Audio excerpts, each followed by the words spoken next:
they think he's the only guy left. There's so many cars on the side of the track right now, and we believe Steve O'Hara's up into the second spot. So Montgomery has obviously gone missing somewhere in the show. There's the checkered flag for your winner. That is Russell Spence. So the brand new Earnhardt chassis comes out and shows its stuff from start to finish. It really does. Adrian Reynard, the designer in the car, was here this weekend. Very anxious to see this car do well and hopefully gain some sales for this upcoming season. And Russell Spence has done the job superbly.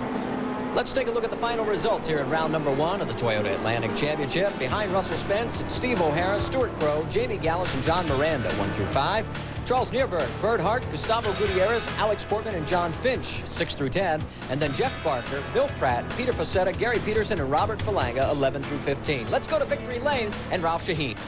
Well, Russell, your first race with the Toyota Atlantic Series in a brand new car and a brand new racetrack, that's a pretty good way to welcome yourself into the series. Yes, everybody's been terrific. The Americans have been so sporting and so good.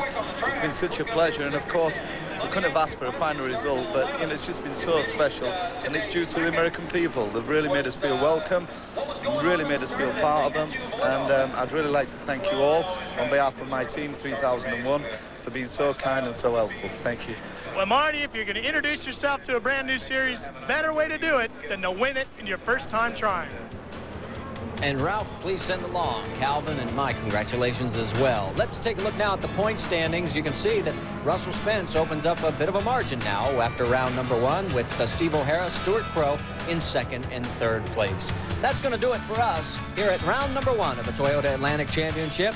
For Ralph Shaheen and Calvin Fish, I'm Marty Reed. Thanks for watching on ESPN's Speed World.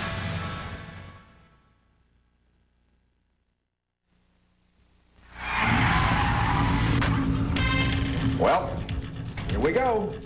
A huge crowd on hand, and we are absolutely delighted you're with us, and we're set for another season of Winston Cup racing here on ESPN. It's racing where anything can happen. They touch coming down through the tri-oval at the line. Who wins it? I believe it's Alva. Oh, wow.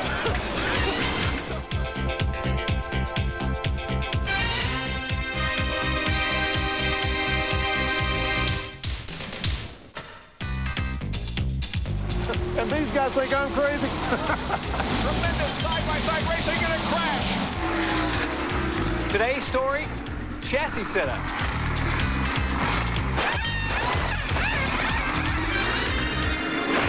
Big story here today, of course, is weather. As always, fuel very critical here.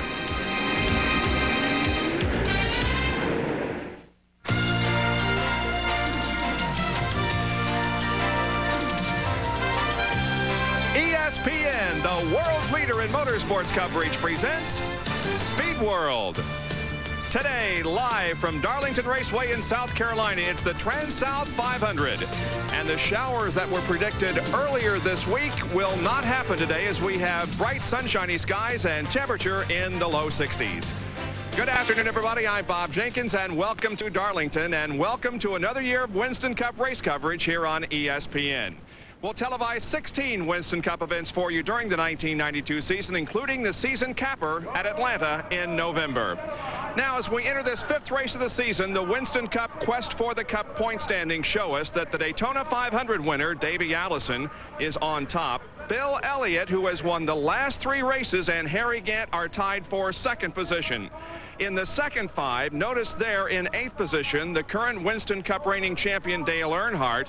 And believe it or not, he has not led a single lap in the first 4 races of the 92 season.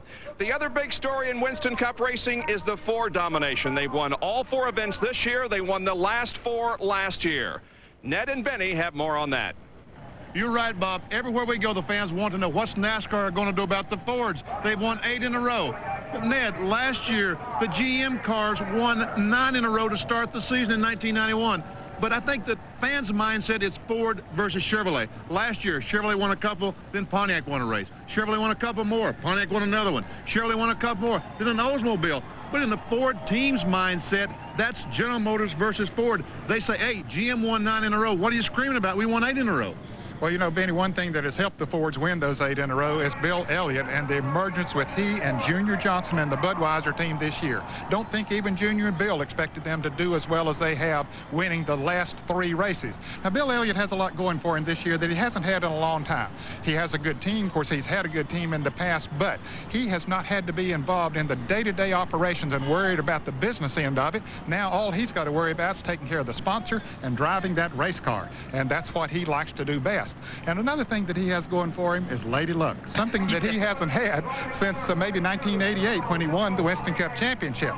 Talk about luck. Now, Jerry, some of the drivers might need some here today in getting their cars set up.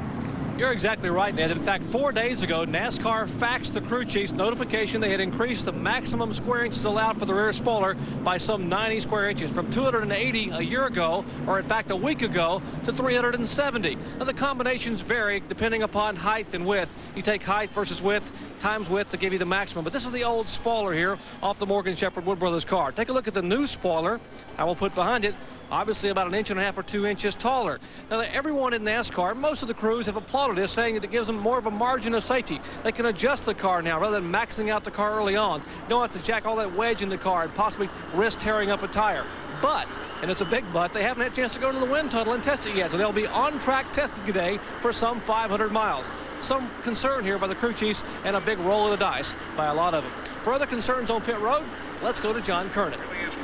Well, Jerry, one of the most important concerns today right here, these big round rubber black things, the tires I'm talking about, and tire wear. Darlington, so tough here because of a combination of sand, smashed seashells that find their way out on the racetrack. They literally eat these babies up. So we're going to see a lot of 4 tire changes today. That means a lot of work for the Goodyear guys, the tire busters, as they make a lot of changes today. And also, Bob, some enormous tire bills for the car owners.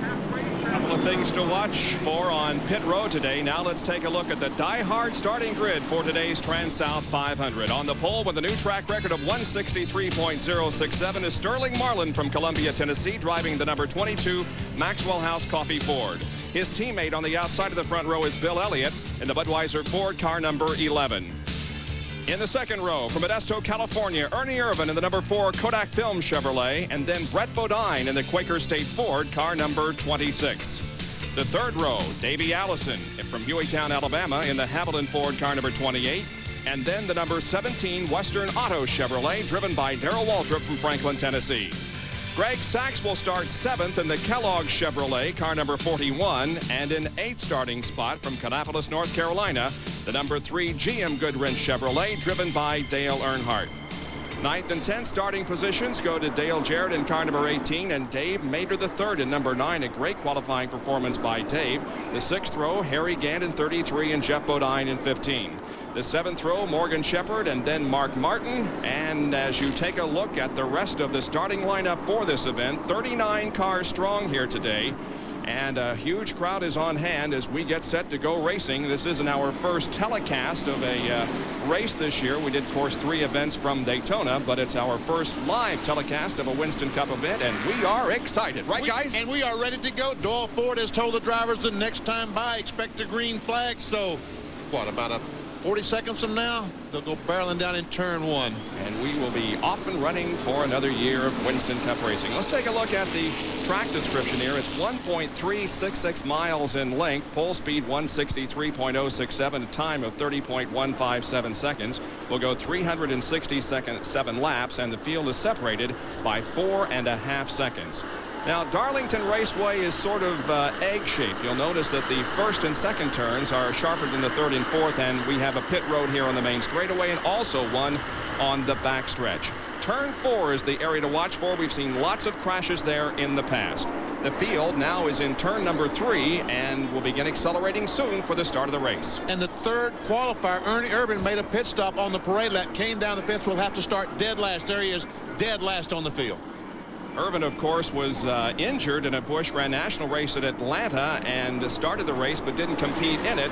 But he is on the tail of the field as we get set for ESPN Speed World coverage of Winston Cup racing in '92. The green flag is out. The Trans-South 500 is underway.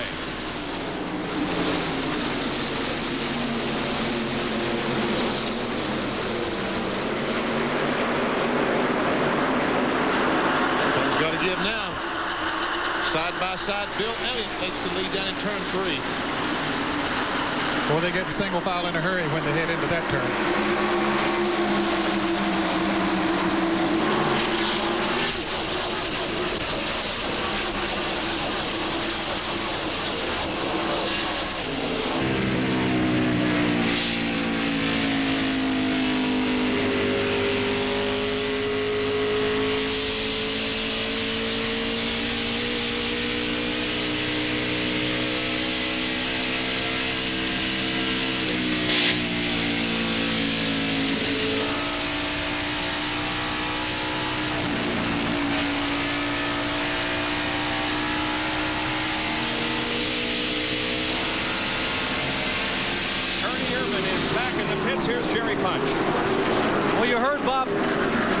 Parsons mentioned a minute ago that they had come on pit road during the pace lap. The clutch was not working. This morning they found a crack in the oil pan, so they rapidly changed the engine. They had bad luck, and now that bad luck has gone from bad to worse.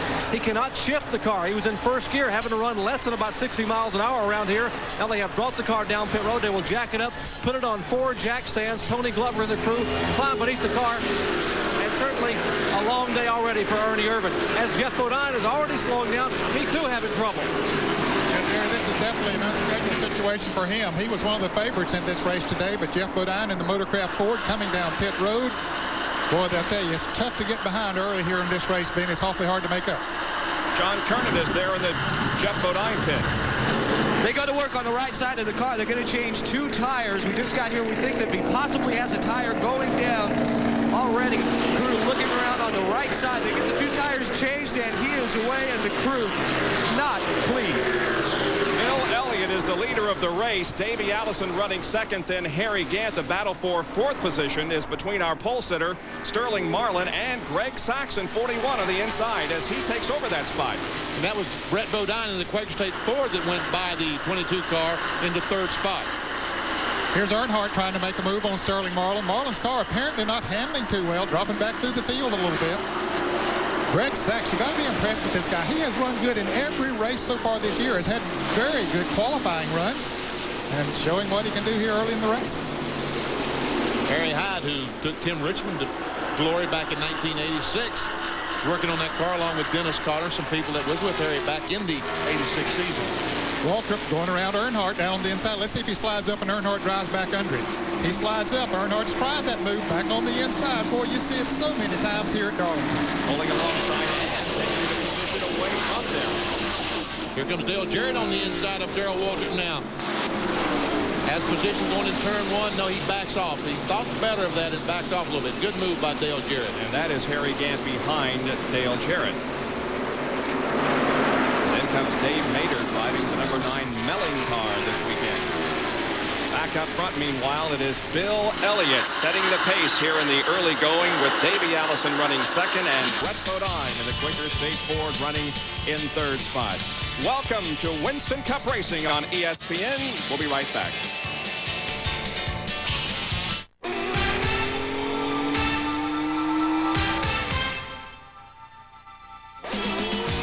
The winningest battery in NASCAR isn't a special racing battery. It's exactly the same battery you can buy for your car at Sears. Sears Die Hard, the battery that performs 3 times better than industry standards. Die Hard, more power when you need it most. After all, who's gonna back you better than Sears? In trying to make an artistic statement, one should be careful not to let one's personal aroma do the talking. In order not to offend the critics, I recommend Right Guard Sport Stick.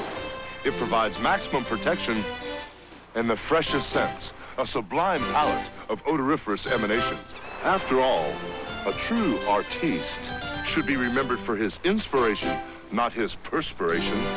Right Guard Sport Stick. Anything less would be uncivilized. You'd think the world would be nothing but a blur at this speed. But at 200 miles an hour, a lot of things become clear. Like what technology can help make our cars perform better, our trucks tougher, and help make them all safer for the street. Because at Ford, we want to stay ahead in more places than just the racetrack. Have you driven a Ford lately? You're about to see how Goodyear is changing all-season driving right before your eyes. Introducing AquaTread, only from Goodyear. AquaTread's advanced design channels water out of your way for dependable all-season traction, especially in the rain when you may need it most. AquaTread, the newest reason why we say the best tires in the world have Goodyear written all over them. Darlington Raceway in South Carolina, hosting the 5th event of the 1992 Winston Cup season, the Trans-South 500, and we're glad you could join us live here on ESPN Speed World. And our Speed World coverage is being brought to you by Ford and your Ford dealer. Have you driven a Ford lately? By Goodyear, #1 in tires. And by Fram Oil Filters. Fram, you can pay a little now or a lot later.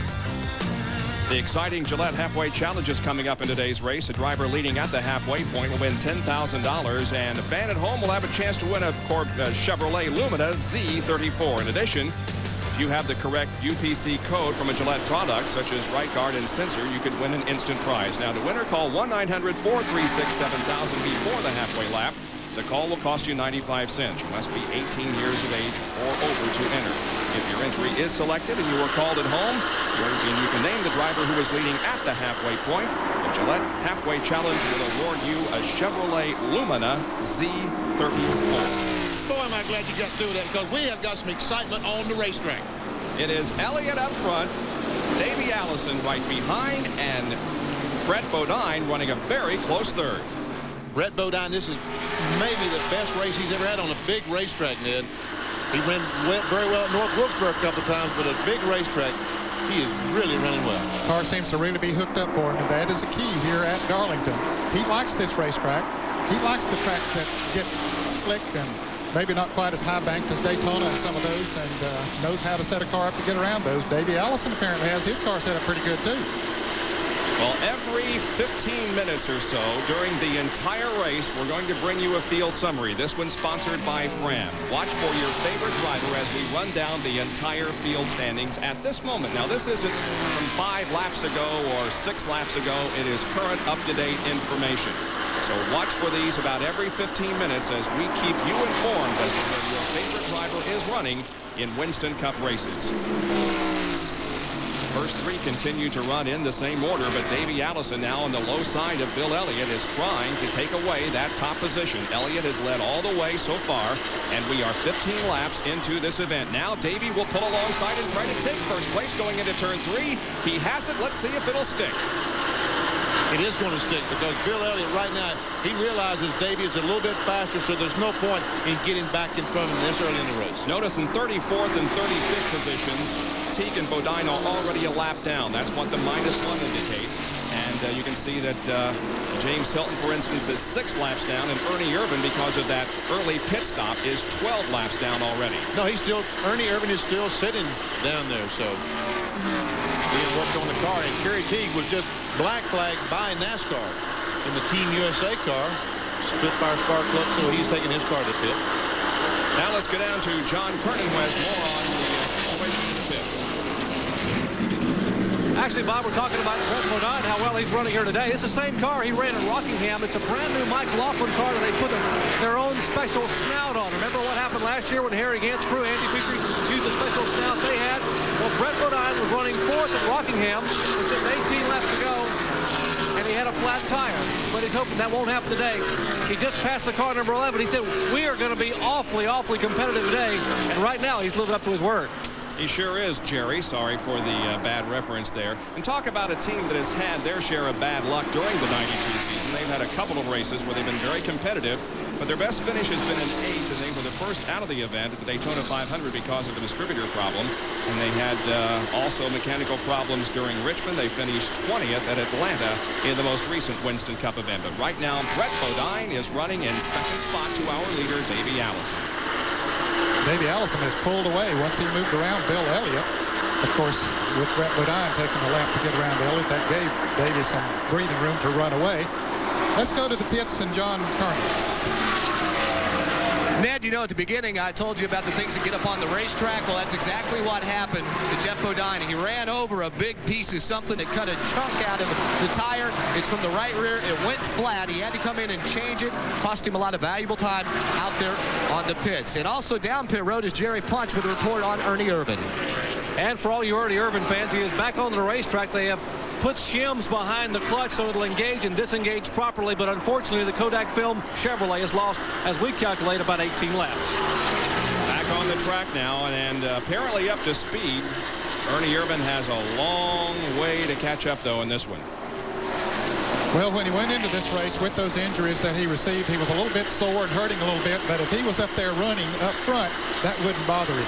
But after losing that many laps in the pits, he's going to be hurting all day. He might be screaming for a relief driver in about 20 laps. And one thing that we were told earlier today is that Davey Allison was not feeling well, perhaps suffering from a little bit of the flu bug, and I think maybe the same situation in this case. Not bothering right now because that car is working well and he's got it out front. There is our leader, Davey Allison, but here is the race for fourth. That 22 car, the blue one, is Sterling Marlin. He started on the pole. He's fourth. Fifth is Earnhardt in the black 3. That's Kyle Petty just went by. Dale Jarrett and Harry Gant back there. And Harry Gant. That's Jarrett going by Darrell Walker. Western Auto Chevrolet, the interstate battery car driven by Dale Jarrett.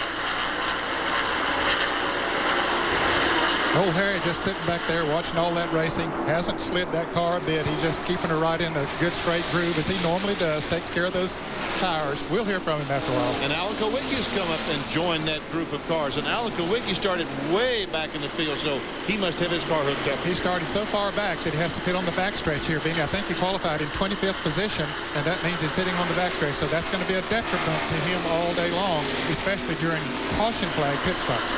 Harry Gant running in 9th position, won the Southern 500 here at Darlington during his great winning streak during the month of September. And now Harry looks to the inside at Darrell Waltrip as they come down the front straightaway, but he'll fall back behind Darrell. Darrell's car maybe beginning to go away a little bit on him. He was really strong right at the first of the race, but now he's here comes Brett Bodine. Wow, look at Brett past Davey Allison going into turn number 3. Now, will this stick? Davey fights back on the inside in the middle of the 3rd and 4th corners. He takes the position back. And what Brett is trying to bring it back, because Brett Bodine, has he led a lap this year? He has not led a lap this year, and he hasn't yet. He still hasn't led a lap. Yeah, he took the lead, but the official timing is at the start-finish line, and he'll try that again. Now, the thing he needs to do is learn a lesson from Robert Presley yesterday in the Busch Grand National race on the last lap when he slowed down going into that turn, kept the inside groove, and as a result went on Hill Harry Gant. Wasn't that a great finish yesterday when Robert Presley took over the lead on the final lap from Harry Gant and went on to victory? And there's trouble. Dale, that's Sterling Marlin. Marlin, the pole sitter, is up against the wall in the 3rd turn. He has it down off the wall. But the yellow flag is out for the first time this afternoon. Marlin, the pole sitter in the Maxwell House Ford, has come in contact with the wall. You can see the sheet metal rubbing against the tire here on the right side with considerable damage. That tire's not even rolling because he's got some heavy damage to that car. The sheet metal's knocked back onto the tires. This happened right in front of Kyle Petty there on the left side of your screen. Let's see. As we look to the left, the car just took off and went toward the wall, Ned. That tire went flat going into that turn. And look at Earnhardt. Boy, he has to cut almost square left. Did a great job. Here's Dale Jarrett coming under there, hoping he stays up against the wall. And sure enough, he does. You're right. The tire had to go flat or there was oil. I went in that corner one time and hit a spot of water oil and the car just went straight in the wall. And here come all the cars in the pits. In Davey Allison's pit, here's Jerry Punch. And Larry McReynolds and the Texaco Haviland crew waiting on Davey Allison. The crews are very anxious to get an early caution. They didn't want it to be at the expense of one of the competitors, but they want to get a chance to look at the tire wear. Remember what John Curtin said at the opening of the show? Tire wear, very critical here. In fact, many of these teams yesterday after the Busch race went out and ran 25, 30 laps, and they said that within 35 laps the tires were gone. Work continues now on the left side of the Davey Allison car. Let's go up to John Curtin. Your second place car, Brett Bodine, just finishing up a 4-tire change. The car has been running just a little bit tight on him, so they took a half a round to bite.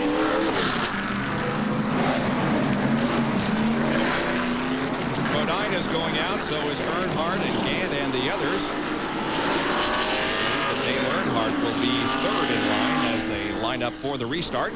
How many times have we seen him run? Well, he was running fifth before this caution came out and moved up a couple of positions in the pits. The Richard Childress team have always done a good job getting him in and out the pits. Under caution for the first time this afternoon on lap 26 of the Trans-South 500 from Darlington, South Carolina. Back after these messages. Mark and my relationship goes way past business. I'm sure in a previous life he and I were twin brothers. Throughout the race, the driver and crew chief communicate. The driver complains about the car or brags about the car. It's the crew chief's job on pit stops to make whatever fixes he can to help the driver's predicament. Everyone has about the same access to equipment and technology, but the people who rub on it the most and think the most of it and think about it the most will end up winning the race. Oil. It's the lifeblood of your engine.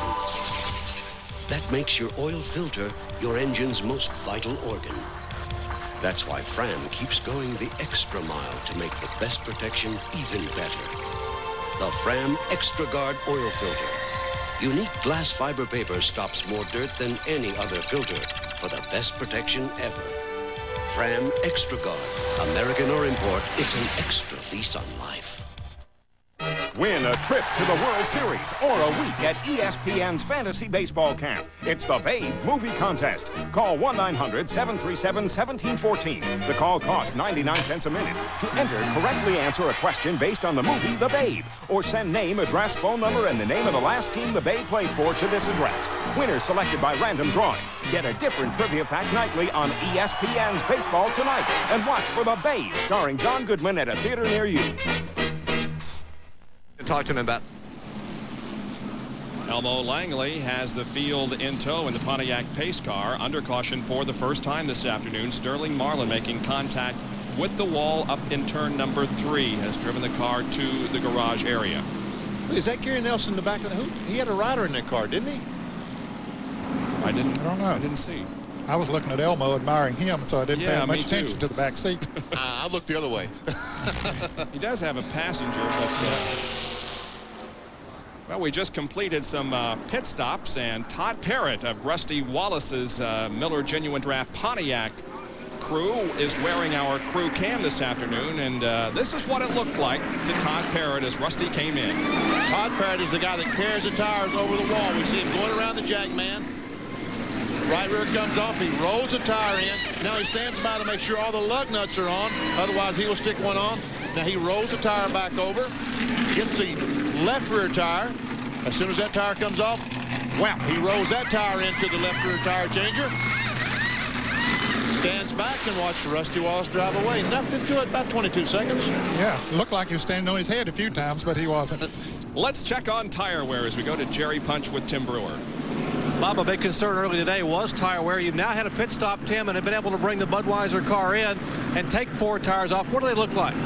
Well, you know, you're going to see a little bit of wear down here because the guys are running the corners. You know, our car's a little bit loose. We put around a wedge in the thing, and we'll get a little bit better gauge on, you know, this next long run, hopefully.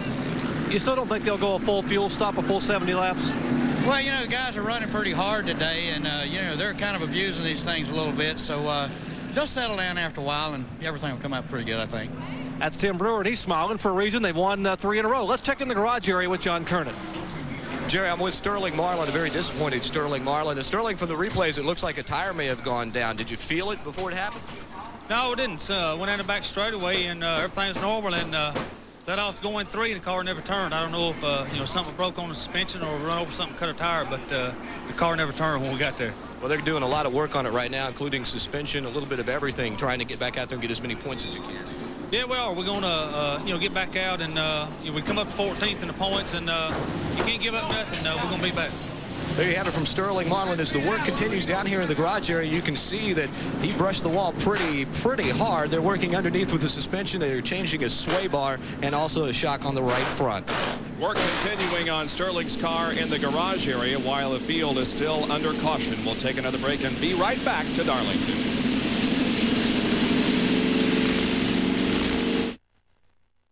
Hungry for an original, fresh quality, delicious steak? The Great Steak has the answer for you. Come in and try any of our award-winning steaks that you cook to your satisfaction in the Great Steak family atmosphere. For those with discriminating taste, we serve our original slow-roasted Midwestern prime rib prepared to perfection. Quality steak, quality prime rib, and our quality 40-item salad bar, all at one low price at the Great Steak. See you at the broiler.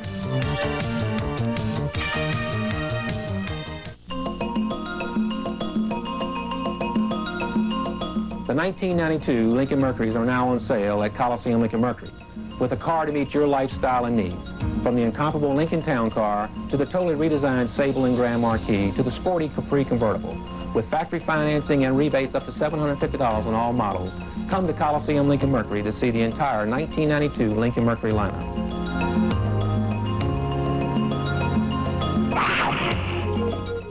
'92 on ESPN. The race is on to determine which boats will duel for the cherished America's Cup. Watch the Challenger and Defender semifinals today live on ESPN. The cars enter the backstretch after having just taken the green. You missed less than 15 seconds of green flag activity, and Davey Allison, as you can see, is the leader of the race. Now, the 15 car of Jeff Bodine not on the lead lap, and neither is the 4 car, of course, of Bernie Irvin, who spent many laps in the pits very early in the race. Running in second spot at the moment is Dale Earnhardt.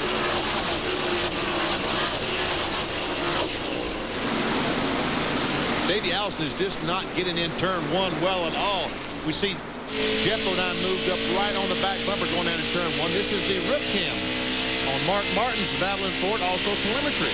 Our Ford telemetry showing you the RPM. You can tell when he gets on the brake, and the fact that he's in 4th gear, and of course on the lower right is the speed of the car. And you'll notice they will reach somewhere around 175 or so miles an hour before, well, how about 180 before backing off and getting on the brakes very lightly entering the turns. Yeah, that'll change after a while. In fact, in about 10 more laps, that'll change a little bit. That top speed will. Yeah, you're right, Bob, because those tires get heated up and they slow down a little bit, but right now they're running at the maximum speeds. I think that brake light is very fascinating. You can see just how very little they're on the brake as they enter the corners. Now the battle for second position. Brett Bodine on the inside of Dale Earnhardt into turn number 1. Brett will back off slightly, allowing Dale to keep that position. Now Brett will fight back and try to take over second spot coming out of turn number 2. Good race down the backstretch. And Brett has second. He just cleared him coming off that corner, pulled in front of him. Now, if he drifts up, Earnhardt will try that old trick that Ned was talking about. But no, Brett Bodine's car just too fast through the middle of the corner for Earnhardt to do that. 2, 3, 4, and 5 right here. Brett Bodine, Dale Earnhardt, then Bill Elliott and Harry Gant. Harry Gant pretty much done a good job. They did. Got him up in 6th spot. Fifth place, yeah. He was running 7th before the caution, so they picked up a couple of spots.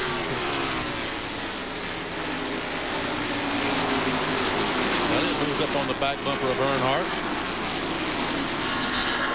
Jerry talked about those rear spoilers and the fact that the size of them has been increased, and they are visibly larger. I mean, you can very easily tell by looking at the cars that the size of the rear spoilers have been increased.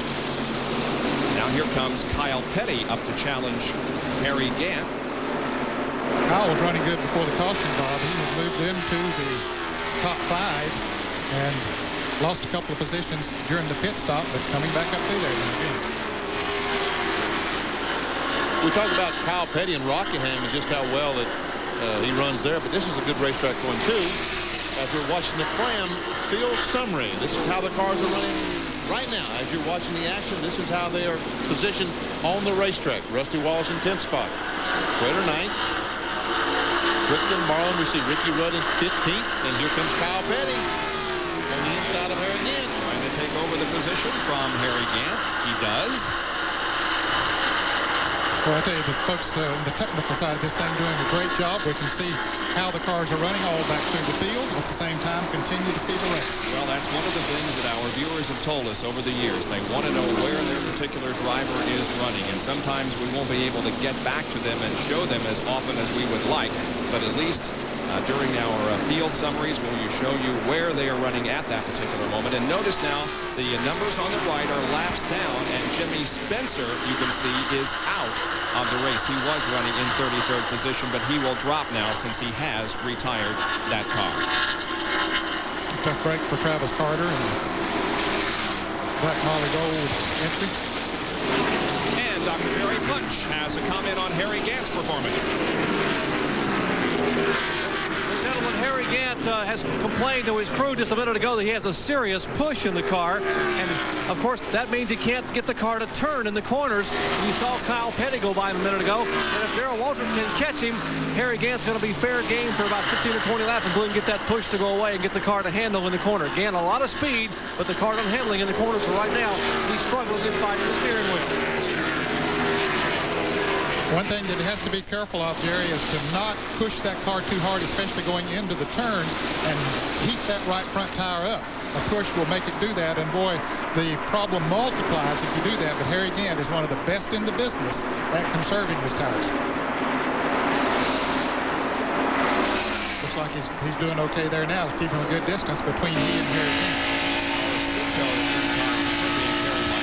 Shepard this afternoon. As you can see, Ricky Rudd just ahead in the Tide Chevrolet.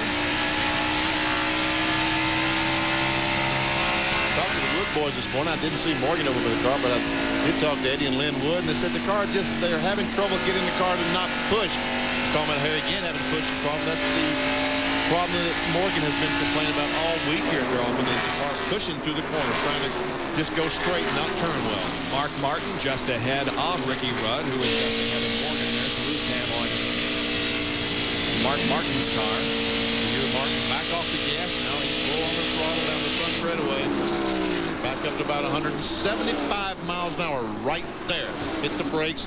175. Can you imagine Sterling Marlin running 175 miles per hour going to corner turn and straight away? That can happen. Something did happen when he went into the turn because it got into that goal, unfortunately. Ricky Rudd at number 5 is the defending champion on this race. He won his only event of 1991 here a year ago, and he started today in 18th position.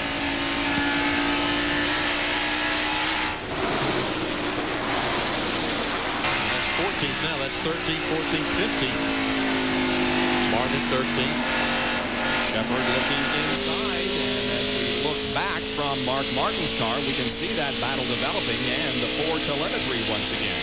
Well, that big spoiler almost takes away our picture back there. Yeah, it does. Made a big difference as they stand those things up on a track like this. Morgan does take that position away from Rudd.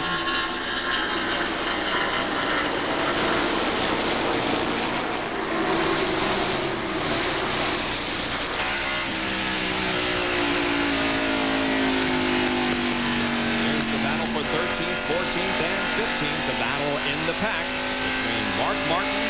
Hey, look at Richard behind that. There's the King getting up into, what's that, 16th spot? Trailing Ricky Rudd by not too many car positions. There's the King. Richard's already finished in 16th spot about either 2 or 3 times this year. I know it has been at least twice. He finished 16th in the Daytona 500. He's finished 16th 3 times. He finished at Daytona, Rockingham, and Atlanta. He finished 16th. The other race he was 21st. There is the leader, Davey Allison, at the conclusion of 345 laps out of 367 that will make up the Trans-South 500.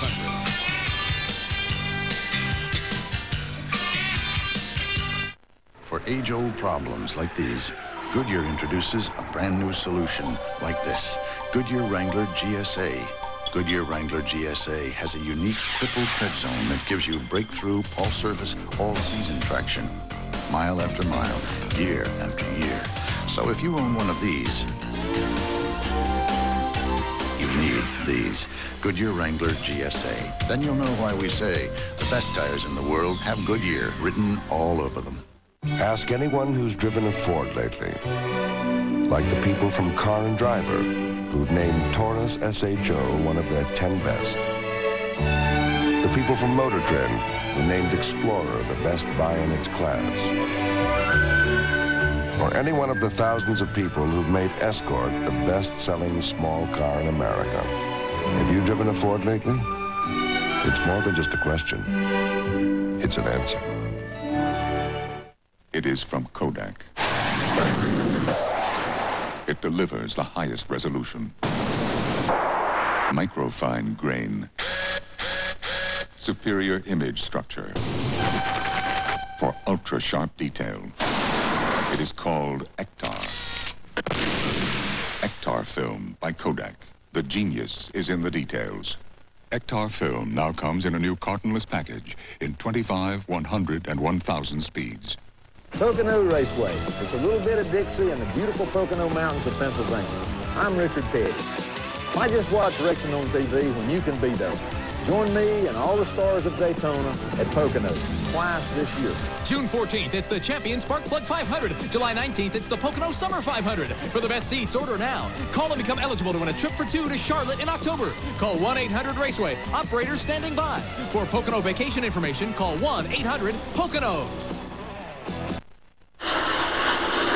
Once again, here's how to win the Gillette Halfway Challenge Sweepstakes. Call 1-900-436-7000 before the halfway lap. The call will cost you 95 cents. You must be 18 years of age or over to enter. Stay tuned to see which driver wins the $10,000 reward. And if your entry is selected, you're called at home. You will win a Chevrolet Lumina Z34 if you can name the driver who won the Gillette Halfway Challenge. And you can win an instant prize if you have the correct UPC code from a Gillette product.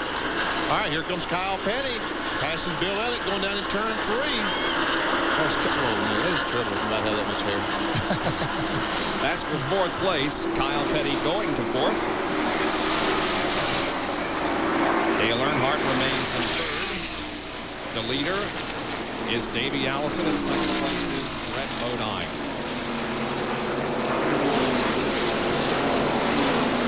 This is Kyle's best run of the year. They sat on the pole at Rockingham and ran good for the first 25 or 30 laps. And then after that, the car went away, and it was history. I agree with him. It's a very good run for him. He's had a couple of top 10 finishes, though, this year. He was 6th in the Daytona 500 and 8th at Atlanta. And we see Kyle Petty once again. Remember last year when he came down on the apron of the racetrack? This year again, clipping that apron awfully low coming off turn 4. Now here's Ken Schrader, who runs back in 9th position after starting 15th. And John Kernan has a report from the pit. Ken Schrader. Bob, I'm telling you, it's already been a long day for Kenny Schrader, Richard Broom, and the Kodiak injury crew. They have had a problem with the throttle sticking at first, is what they thought. They thought a carburetor float might be sticking, so they've got a new carburetor out, ready to go on the car if need be. Then the car started missing, so they think it's a coil problem, possibly the ignition box. So they've got a new ignition box and a new coil out, ready to go in case the car quits running. But just moments ago, Kenny radioed in and told Richard that, hey, I smell something burning. So it could be an electrical problem. He may be in shortly, but he's going to stay out on the track as long as he can. Hey, he's running pretty good to be having those kind of problems. He's holding his own out there. Yeah, with all those difficulties, Schrader is running okay. He's in 8th position right now. You saw the change of 3rd a few moments ago as Kyle Petty went inside of Dale Earnhardt and went into 3rd place. A little bit of a fishtail coming off 4th corner. They'll do that about every lap, it seems like. Now, Brett Bodine is still in 2nd position, racing alongside his brother, Jeff Bodine, who is a lap down. But Brett, number 26, is in 2nd spot. Yeah, I thought Jeff they saw this car here. I thought Jeff might move over or slow down and let Brett go on, but he didn't do it. He said, brother, I'm going to make you race for it, even though Jeff is 1 lap down as a result of the unscheduled pit stop. And you can see he's getting the move over flag, and Brett's going to move him over himself. This is no brotherly love here. But Jeff realizes that, okay, now he's gone. Brett has gone by, but Jeff wanted to stay in front as long as he could. If something happened to Davey Allison, then Brett becomes the leader. Caution flag comes out, he makes up a lap. So at this stage of the race, I didn't blame Jeff for racing him as hard as he could. Kenny Bernstein, the owner of that 26 car, driven by Brett Bodine, of course, the first driver over 300 miles an hour in drag racing a couple of weekends ago. Now here's the Hut Strickland car, number 12, and Darrell Waltrip going for position. And Hut just moved around Darrell Waltrip. Darrell's car runs awfully good on new, fresh tires, and then it begins to slip a little bit on him. He's still running in good shape in 10th position. But he drops back a little bit after the tires get heated. There's Rusty Wallace. A 11th place, moving in behind Darrell Walker. So VW. And John Kernan has a comment on Darrell Walter. Well, Bob, on lap 27, they changed the tires. All 4 tires on Darrell's car were worn out. That means they have missed the chassis setup, but Jeff Hammond and the crew will continue working on that all day, and as you say, he is still running pretty well, but after 27 laps, tires completely worn out. Well, most of them thought they would be able to go 45 or maybe straining it to 50 laps, but 27 laps, that is tough. That probably will get better as the day goes on. As these fellas get more rubber on the racetrack, the tire wear will increase. So at the end of the race, I think the cars, they might even be able to run the entire length of the gas stop on a set of tires. And there's a spot for 4th. Elliott drives under him, and well, does he have him or doesn't he? Well, yeah, he's got it. His spotter should tell him, yeah, move over. He does have him. Elliott 4th, Earnhardt now 5th, and Gant lurking in the 6th position. There he is, about 5 car lengths behind Dale. I think Earnhardt is another of those that after his tires gets heated up that his car begins to go away a little bit. Yeah, he was. Hard to believe that he hasn't led a lap this year in Winston Cup competition. Yep, the defending Winston Cup 5-time champion. There's the interval between that group of cars and the leader, Davey Allison. There's Davey. 59 laps completed for the Daytona 500 winner. Several drivers have not led a lap this year in Winston Cup competition that you normally think of as pretty dominant in this sport. But look at this list, including Earnhardt, Ricky Rudd, Ernie Irvan, Mark Martin, Rick Mast, Jeff Bodine, and Dave Marcus. All of those drivers have not led a lap in the first 4 events of '92. We'll be right back.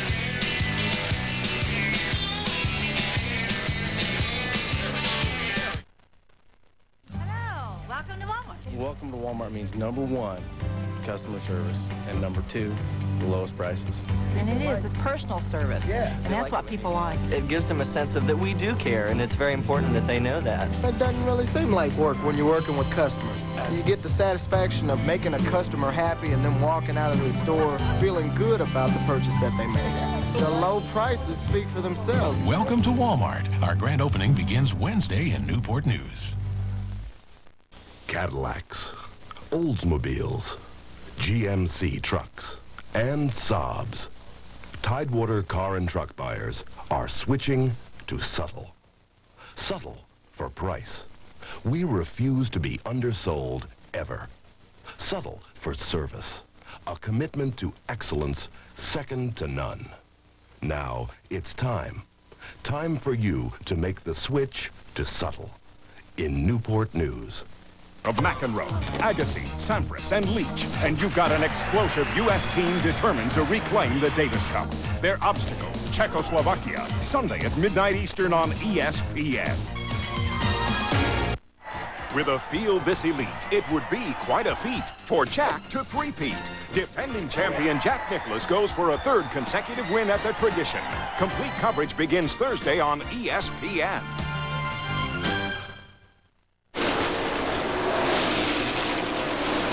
Bob Jenkins, Ned Jarrett, Benny Parsons, John Kernan, Dr. Jerry Punch back at Darlington Raceway in the Trans-South 500, where Davey Allison, the Hamilton Ford car number 28, leads this race. There is Dave Mader, who is leading a group of cars down the front straightaway and into turn number 1. Michael Waltrip is also there, also Terry Labonte and Derek Cope. Derek Cope has a new crew chief, Barry Dodson. Took that job this week. Right behind Derek is the car number 1 of Rick Mast. Right behind him is Wally Dallenbach Jr. And Michael Waltrip led, you'll recall, 208 laps of this event last year, was leading at the halfway point. He experienced some problems. Michael Waltrip right now behind him, seeing the battle between Terry Labonte and Derek Cope. That white car we just saw right at the tail end. There he goes behind Wally Dallenbach. Ted Musgrave, I got to give a call for that young man. He has been doing a super job this year. That 55 car Jasper engine car has been running with the leaders all year long. Buddy Parrott, of course, the crew chief on that car. He's had some good qualifying positions this year, and as Benny says, has run up there with the leaders. Best finish of the year in 8th at Daytona. Our Fram Field summary again. Watch for your favorite. They're in the top 5 as Elliott and Gant have both been able to get around. Dale Earnhardt's now down to 6th, and Rick Mast is side by side with Derek Cope, and taking the position as they come out of the second turn onto the backstretch. There's Wally Dallenbach, also running his first race ever here on the track they call Too Tough to Tame. He's doing pretty well. I was talking to Jack Roush, who owns the Keystone Beer Ford, and he said the boy has adapted real well. But being a road racer, like Wally Dallenbach Jr. is, this racetrack maybe would serve them pretty well. I think it would. I think this is a racetrack that road racers would like to run. Get the Dallenbach. He went by Derek Cope, and he's trying to get by Rick Mast, a couple fellas that's been here several times. Wally started 31st, didn't have a very good qualifying effort, and there you can see we have 3 cars that are out of the race. Now, Sterling Marlin is not officially out of the race. He's 38 laps down, but they're still trying to get him back in competition so that he can go out and complete a few more laps and pick up some more points. Now, we talked about Wally Dallenbach and the fact that he's a road racer. Benny, I heard you say something to him in one of the races that we've attended this year about what the common problem you found with road racers adapting to oval track racing like this. Our oval tracks are high bank, and the drivers have to really drive the car down in the corner hard. Road racers, most of the courses they run on, the corners are flat, so they back off a lot. You know, to back off, hit the brakes, get in the corner, get set. Here, you have to drive the car down in so deep. It's a terrible mindset for these road racers to come in and have to swing it down in there so hard. Now, this is a racetrack that you got to hit the brakes before you get to the corner, and a track that a road course would enjoy. Road racer. And Mast now side by side with Terry Labonte, another driver in team that's had great success in the last 2 seasons. Mast passing Labonte, and now you don't want to do that. Wally wisely got out of it real quick. Morgan Shepherd and Dick Trickle. And talk about guys who have performed well since taking over this car. Dick Trickle, didn't he have a great race at Atlanta a few weekends ago? Super race, and I'll tell you what, he could have won the race. There was a bunch of guys that could have won that race, but they only run a few more laps before they made their pit stop. The Citgo in-car camera. Morgan Shepherd looking at Dick Trickle ahead. That's 14th and 15th position.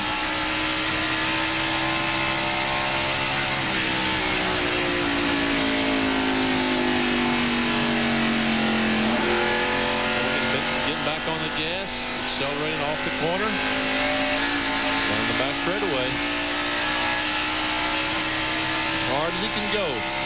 Now he backs off, hits the brakes, and here's Terry Labonte in the pits in that Oldsmobile. Well, as John Kernan said, they wore out tires about 27 laps. Hey, they've already gone more than 40 laps with this set of tires on, so I expect we'll see others coming in here before very long. Terry has finished in the top 10 in every race so far this year. A couple of 7th, an 8th, and a 9th. An early pit stop will drop him off of the lead lap, but the crew has the service completed. Terry comes back out onto the racetrack, and there is the leader, Davey Allison, passing by as the one pulls out of the pits. That should put him 2 laps down, I believe. He was about 2/3 of a lap behind before he came into the pits, but the leaders will have to come into the pits before too long, so that should put him back to second. And John, what do you hear about pit strategy at this point? Well, Bob, I think that Terry Labonte's strategy of coming in right now kind of confused some of the other front-running teams. They were talking about coming in another 13 laps around lap 85, but now they're going to be checking the lap times and see the difference between their cars and Labonte, so we may be seeing pit road action heat up in just a few more laps.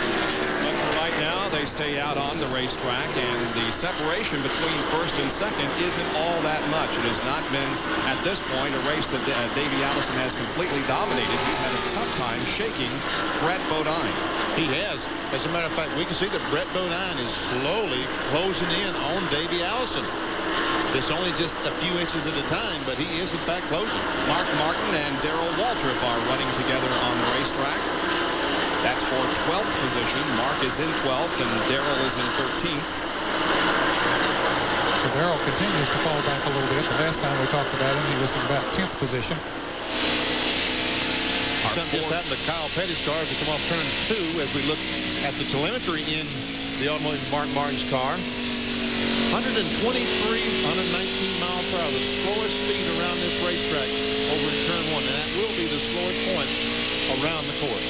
And it amazes me that you go from 119 miles an hour up to 175, in some cases up to 180 miles an hour, and you do that twice in, what, a little over 30 seconds? Exactly. Just a little over 30 seconds. There's Kyle Petty, and as Benny pointed out a few minutes ago, Kyle was off the pace, but now appears to be okay.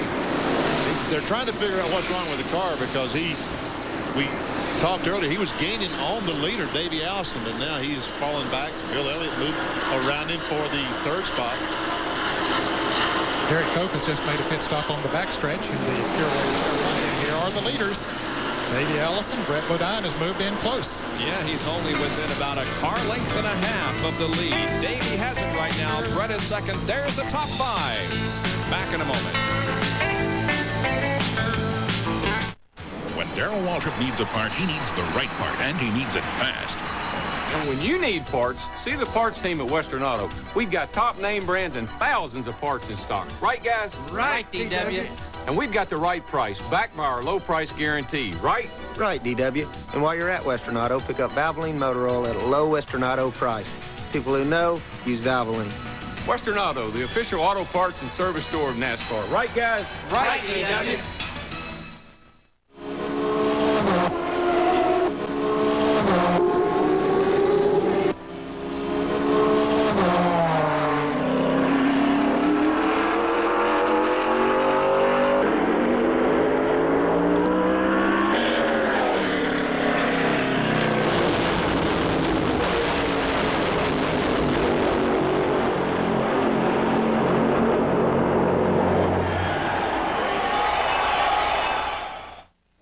Introducing Ford's newest car. It doesn't have a sticker price. There's no choice of colors. And it has to be driven 4 times the speed limit to be appreciated. The new Ford IndyCar. If you think our technology looks impressive here, just wait till you experience it down the road. Have you driven a Ford lately? College years is the best years of your life. And you getting up, you just had a game, you getting up, you gotta go to class, you're tired, and you say, I'm glad when I graduate, be glad when I do this. Now I wish I could go back. Back at Darlington, where we have a new leader, Brett Bodine has gone into the lead in the Quaker State 4. He passed Davey Allison just about a lap and a half ago. But look at that guy there coming up on Brett Bodine and probably will blow him off like he's sitting still. Why? Because Labonte was just in, got 4 new tires, and that shows you how well the cars perform with 4 new tires. Harry Gant is in to get some new tires, and Jerry Punch is there. That's exactly right, Dad. In fact, a lot of these teams, as you well know, could go to almost lap 100 on fuel, but fuel is not the concern here.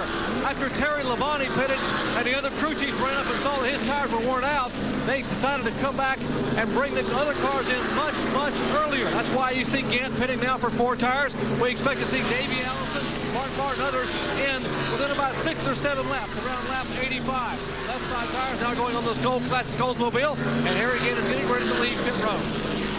He's going to force the hand of most of the others. They're going to have to come in because he's going to be running about 2 seconds a lap faster than they are out there, and they can't afford for him to get that much of advantage for a long period of time. But you can bet that a lot of teams are thinking about, as Sterling Marlin comes back out onto the racetrack, you can bet that a lot of teams are thinking about Atlanta and how important it is to wait as long as you can. I mean, exactly right. Bill Elliott was about a 10th, 12th place car, but he waited. He did not stop when his tires wore out. They all stopped. They lost. Here comes Kyle Petty finally in the pits.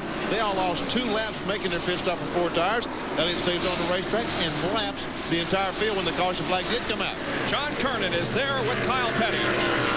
Mellow Yellow crew led by Robin Pemberton will make a 4-tire change. Now, we told you a few moments ago that Kyle had slowed down on the racetrack. First he thought he had a tire going down because it got real loose all of a sudden. Slowed down just to check it out.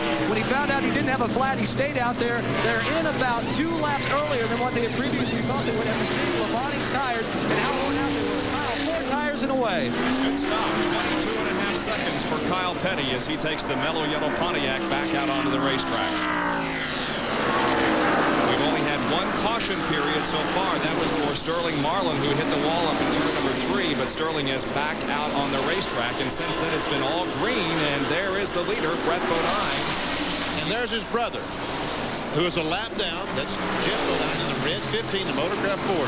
If the caution flag was to wave right now, what do you think he would do? That's a very good question. That is a good question. Would he move over and let brother go by and get back in the lead lap? I don't think I don't think so. Yeah, I believe he would. Okay, we'll see. I mean, what would he say when they get around Thanksgiving dinner? Exactly. Yeah, but if Jeff were to make up the lap and then win the race and beat his brother, what would he say?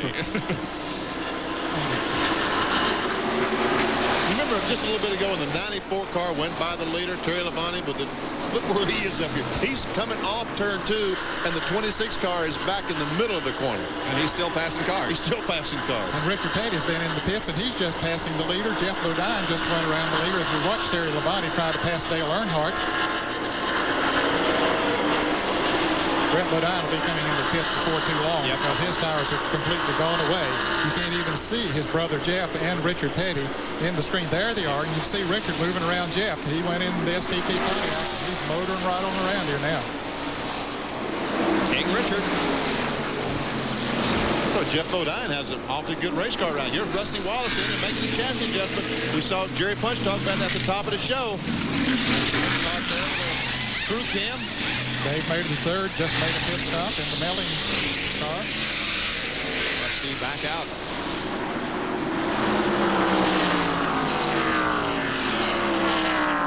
And Brett Bodine has finally decided he's going to get him some of them fresh tires. John Kernan, he's coming to you.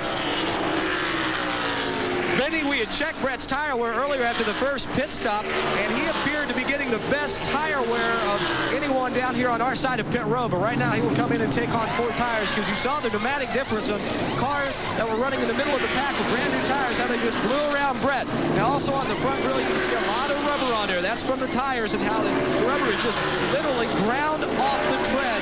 It's up. They've got to make sure that's clean. Now, left side tires are going on. Can of fuel going in. Jack is down and Brett is away. Jerry? And they are waiting for Davey Allison while Dale Earnhardt makes an entry on the pit road. They're going to make an adjustment of his car. He was complaining of his Goodrich Chevrolet being very, very loose. Just the opposite problem of what Harry Gann and Davey Allison had. That's the pushing race car. Here's the Hamilton Ford, our early leader on pit road. He has run 61 laps, making 62 laps since he had the pit stop in the first caution flag. They will change 4 tires.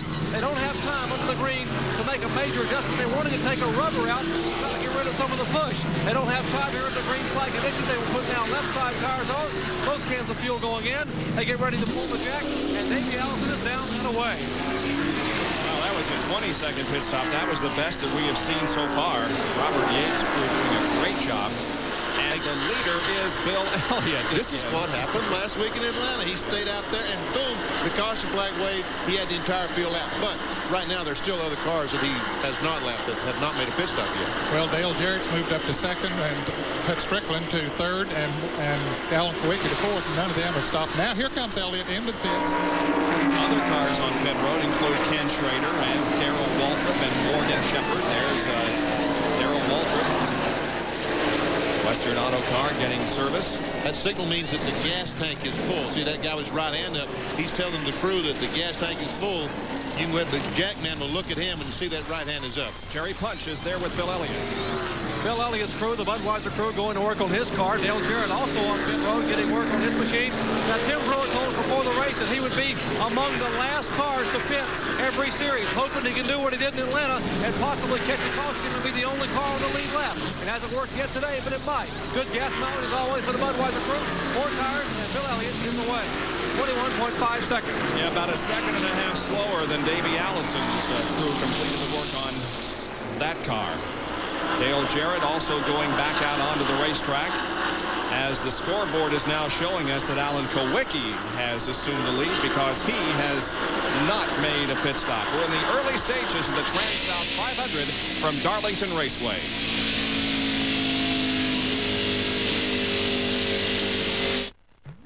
Oil. It's the lifeblood of your engine. That makes your oil filter your engine's most vital organ. That's why Fram keeps going the extra mile to make the best protection even better. The Fram Extra Guard Oil Filter. Unique glass fiber paper stops more dirt than any other filter for the best protection ever. Fram Extra Guard. American or import, it's an extra lease on life. Today, performance cars come in a variety of designs, sizes, and even prices. So do Goodyear Eagles, the world's most successful line of performance tires. There are all-season Goodyear Eagles, new ultra-performance Goodyear Eagles. There are Goodyear Eagles for the classic and for the contemporary. No matter what performance car you own, there's a Goodyear Eagle priced for you. It's another reason we say the best tires in the world have Goodyear written all over them. It's the Budweiser Pit Stop with Bill Elliott.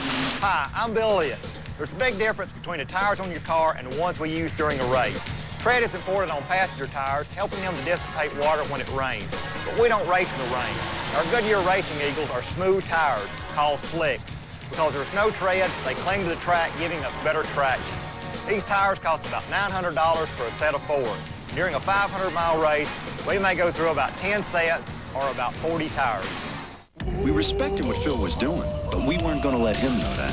Look, if you want to work out, lift weights. Like a normal person, huh? Ride a bicycle. Or swim. Yeah, go bowling or do something. Something safe. Just be there, all right?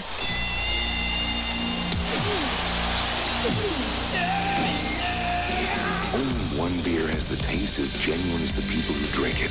Budweiser. That was cool. Yeah, that was great. That was crazy. ESPN Speed World today at the Trans-South 500 at Darlington Raceway in South Carolina, where the battle for the lead is between Brett Bodine and Davey Allison. Brett, after all the pit stops had been made, reassumed the lead. Gant was second for a while, but Davey passed him, putting Gant back to third. And now Davey will... and contact between Harry Gant and Jeff Bodine, as Jeff Bodine remains a lap down, but is still running up there with the leaders. Trying hard to get up front so he can get that lap back in case of a caution flag. Yeah, just before their green flag pit stop, Jeff had passed Brett Bodine to get back in the lead lap. Here we see a replay as they come off the corner. Come off the second corner, we see Jeff come up. The right front touches the left rear quarter panel on Harry's car, and smoke flies off that right front tire. And then you ride easy for a couple of laps, wondering if you cut that right front tire. But he's not riding too easy. He wants to catch those two Fords right there. Those are the ones he has to catch to get back in the lead lap and pass them.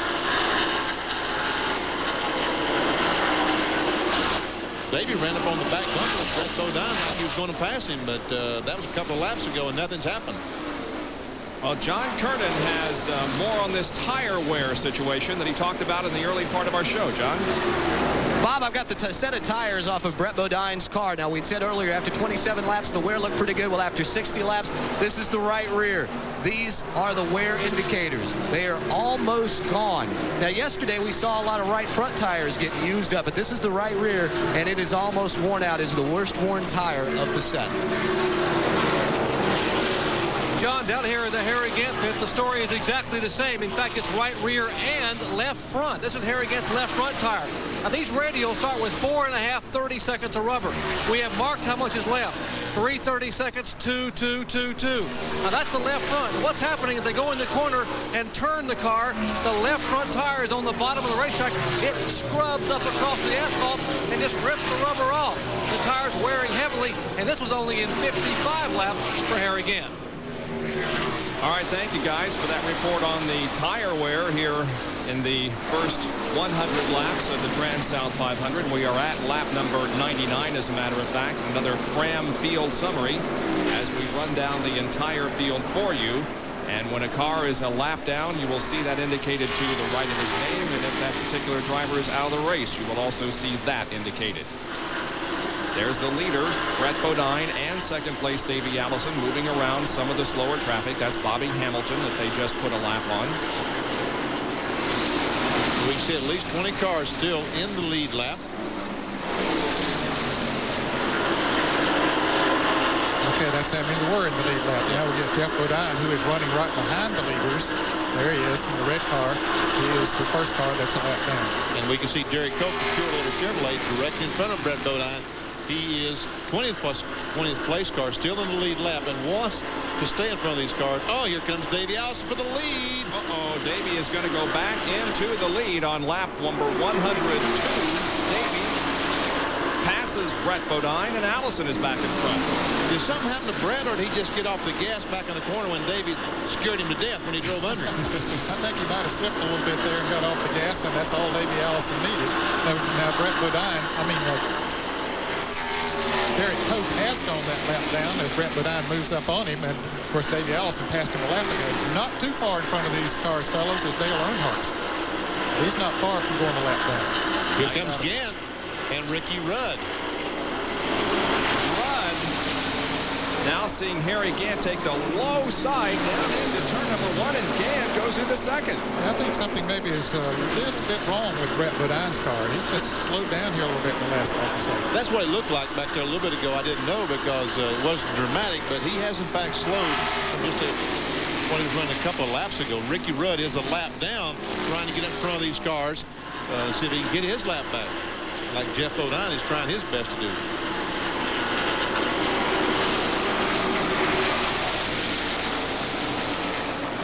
You talk about it. Last part of the season in 1992, Harry Gant has been nothing to sneeze about in 1992. He has had a great year. But Mr. September, remember, since that streak, however, he has had 7 top 5 finishes. He's had 3 second places, 2 third place finishes, and 2 fourth place finishes. So Mr. September is certainly continuing his very, very fine performance. Jerry? One of the guys in the shop was telling me that during the offseason, most of the teams, will go ahead and build brand new race cars for the next year. And one of the guys in the shop asked Harry, said, we're going to build you a new car for Darlington. And Harry said, you want me to smack you or what? This is the same car that he won the Southern 500 with last year and went on and drove and won all 4 of those races in September. And Harry said, we're running this car till it quits. And I guarantee you they will. Let's go back up pit road to John Kernan. Thank you, Jerry. Ricky Rudd, as we told you a moment ago, is a lap down. They had some problems in the pits, guys. A lug nut hung on the air wrench, and just the time it took to get another lug off of their belt, put it on the car, and get another air wrench over the wall, he went down a lap. And he is trying to get himself into position to get it back, but he isn't real close right now. Now Brett Bodine has passed these cars and went back on like there's nothing happened to his car. So. Meanwhile, back of that action is Rusty Wallace and Mark Martin, along with Terry Labonte, as we once again watch from the roof can, carried by Mark Martin. And the telemetry showing you RPM, gear, and miles per hour.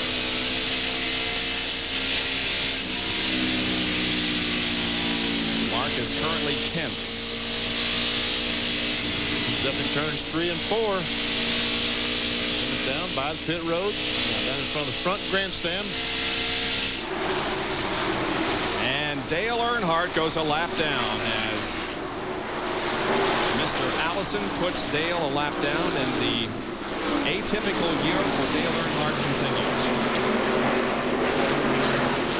Back to Rusty Wallace and Mark Martin. Rusty, wasn't that reversed a minute ago? Was Rusty? No, it wasn't. We're watching Rusty. But now Mark will try to reverse that situation, and does as he drives around Rusty in turn 4. Rusty went in the corner, turn 3, let the car drift up a little bit. Mark Martin drove under him, took the spot away. So now Mark is 9th, and Rusty Wallace in the Miller Genuine Draft Pontiac is 10th, while the Haviland Ford of Davey Allison sets the pace in the 36th annual Trans-South 500.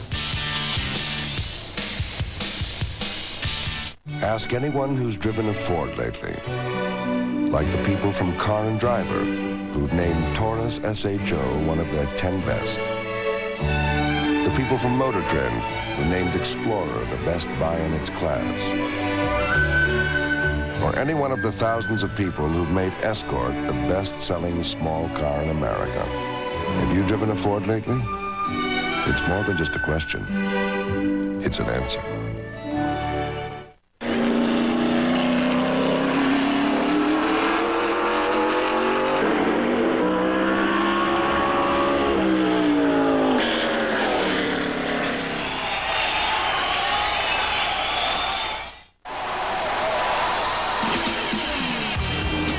Racing.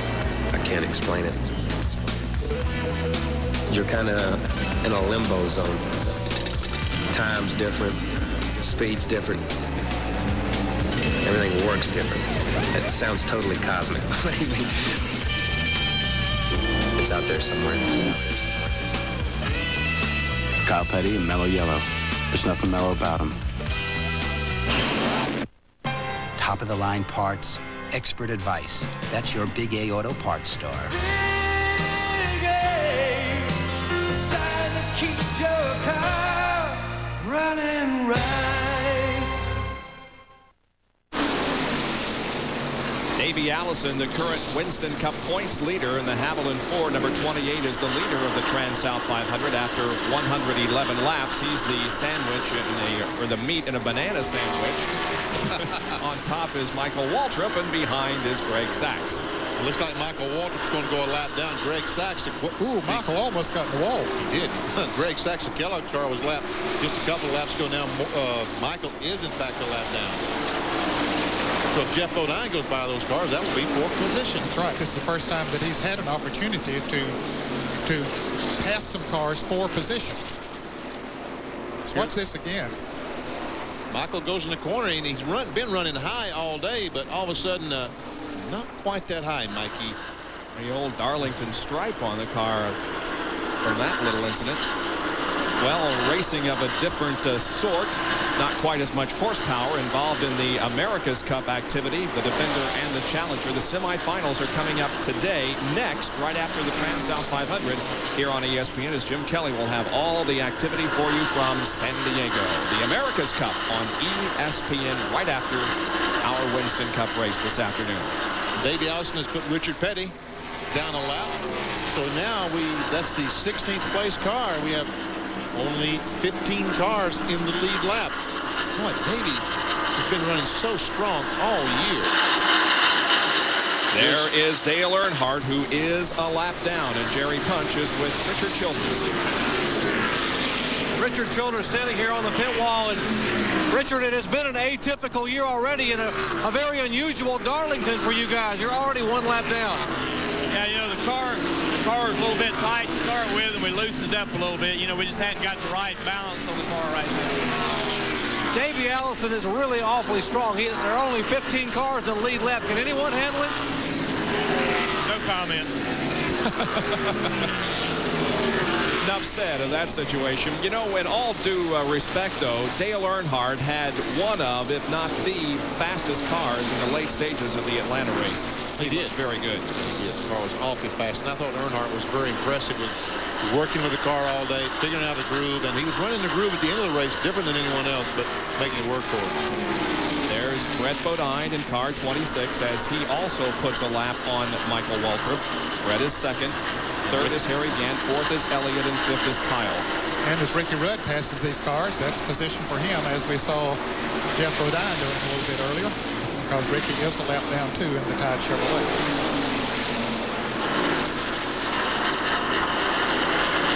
Now Earnhardt's going to take the measure of Michael Waltrip. That is for position, like that 18th position. Davey continuing to cruise, sneaking up on Terry Labonte and about to put him a lap down.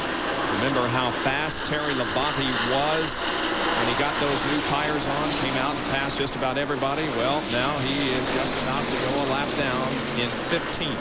Because right now, see, he's got about 10 more laps on his tires than Davey Allison does, and that means that his car is slower than Davey Allison. But each lap, the car seems to slow down just a little bit more as the tires wear. Now here's our field summary, this time sponsored by Autolite. They're the top five. And the second five with Rusty Wallace in 10th position. Martin also right up there in contention. Then we get to the cars that are in the 11th through 15th positions. With the exception of Labonte, who just the last lap went a lap down. That's correct. All of these cars are, as you can see, one lap down. So is Earnhardt in 21st. And Bobby Hamilton is 2 laps down. Bob Schacht in car number 95 is 3 laps down. Jimmy Means down 5. Once again, this is our effort to let you know where your favorite driver is running. This gives you an opportunity maybe to go to the refrigerator and get a beverage or something and still come back knowing that in just a few minutes we will give you one of these field summaries and let you know where your favorite driver is running. Now here's a bunch of cars, fellas, that would like to see a caution before long. Davey Allison is not too far behind them. This is your 11th, 12th, 13th, and 14th place cars. There's Morgan Shepherd in the back. He's 14th. Darrell Waltrip is 13th. Dick Trickle is 12th. Kenny Schrader is 11th.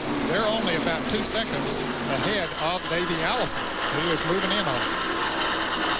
And Morgan Shepherd bringing up the tail of this group of cars. 21 Sitco Ford inside with him. He's having the feather. You can hear him getting in and out of the gas because of that pushing problem he has coming off of turn 4.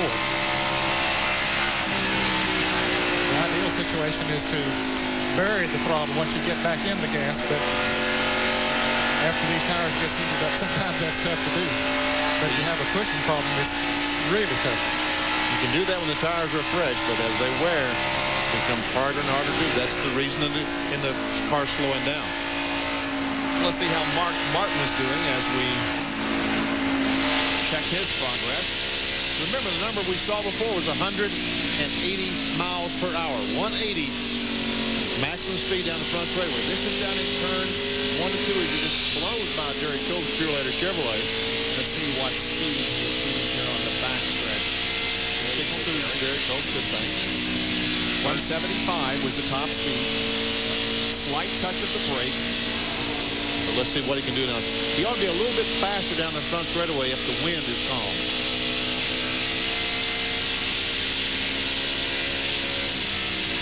.176. So he slowed down 4 miles an hour from what we saw earlier in the race with better tires. Another thing we'll notice is that it's much slower down in turns 1 and 2 than it is in 3 and 4. And the reason, of course, for that is the fact that this is an egg-shaped track and it's a little tighter down in 1 and 2. Back in just a moment.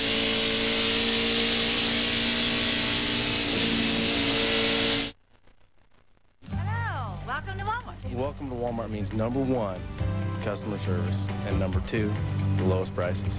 And it is. It's personal service. Yeah. And that's what people like. It gives them a sense of that we do care, and it's very important that they know that. That doesn't really seem like work when you're working with customers. You get the satisfaction of making a customer happy and then walking out of the store feeling good about the purchase that they made. The low prices speak for themselves. Welcome to Walmart. Our grand opening begins Wednesday in Newport News. Cadillacs, Oldsmobiles, GMC trucks, and Saabs. Tidewater car and truck buyers are switching to Subtle. Subtle for price. We refuse to be undersold ever. Subtle for service. A commitment to excellence second to none. Now it's time. Time for you to make the switch to Subtle. In Newport News. Can I see you buddies belting curves? In your face. So Dan Marino, where's a dolphin land after the offseason? In your face. Greg Norman, where's a great white shark? In your face. ESPN your face. Sports fans turn to ESPN first because great sports are always in your face. In your face. In your face, Nate. ESPN, ESPN your face. Davey Allison is on record pace and leading the Trans-South 500. The average speed at this point, 140.517. The track record is 135.594. And the main reason for that is because we've had only one caution to slow the pace. That was early when Sterling Marlin hit the wall in turn number 3. However, he is back in competition. There you can see how close Davey Allison. We saw Morgan Shepherd there just ahead of Davey Allison. Of course, we'll have pit stops coming up before long. Terry Labonte made a pit stop, and here comes Harry Gant, the 4th place car. Jerry Punch, he's coming to you for his pit stop. Well, Harry Gant last pitted on lap 80. We told you how worn those tires were. They wanted to take no chances with Harry Gant or the race car, so they will bring him back down very early here. The Skoll Oldsmobile crew, Andy Petrie, Charlie Presley and the crew now working on the car. They will change all 4 tires. They have no choice. They must change. Remember, I told you the left front tire, how worn it was a little bit ago. Goodyear Eagle radio's going on. It's full of fuel. They clean rubber off the front. They need it down in a way in 19.5 seconds. Great pit stop, guys. Super pit stop. I'll tell you, that's going to be tough to beat. And then he's going to pick up about 2 seconds a lap on him. Once he gets back out on the racetrack, he's going to force somebody to come in here before long. The others. We see Harry again. He has to stay below that yellow line. He can't just drive back up on the racetrack. There comes Davey Allison, our leader. His last pit stop, remember, was 20 seconds. That's about the best we had until Gant just came in and did that one in less than 20 seconds. Well, you'll remember at Atlanta that Davey Allison changed the engine in his car like 3 times on race morning. We asked him, does this still increase your chances of winning? Robert Yates Racing. That's all I can say. Those guys in the engine room at our shop do a great job. The engine that we ran at Atlanta was actually one that we tested 265 laps at North Wilkesboro 3 days before that. So I think that kind of says a lot for our guys. To have a motor that had that much time on it, they didn't even have time to change the valve springs. I mean, they just took it out of the car that we had tested, put it in the car that we were racing, and away we went. Davey Allison with the lead again. And coming up on some very good race cars, trying to put them a lap down. Morgan Shepherd, who is currently running he would have moved up to 13th after Harry Gant made his pit stop. We're looking back on Davey from Morgan's car. As we watch all this, Richard Petty just went in the pits and they're back straight away, making his pit stop. There he is. There's Richard. Right side's going on the car. Well, his fan appreciation tour this year, boy, is he getting a lot of attention, and rightly so. Also going to change the left side. We see a fellow there taking the lug nuts off. Jackman comes around. Car's going up, making a chassis adjustment. Fellow with a wrench back in the left rear. Jerry, you were right. You said at the top of the show, this show's going to be about chassis adjustments about every car that comes in. We see him with a wrench back there, turning some screws, trying to get the car handling just a little bit better. Richard finishes, and away he goes. Twice the winner of this race, Richard Petty back in competition.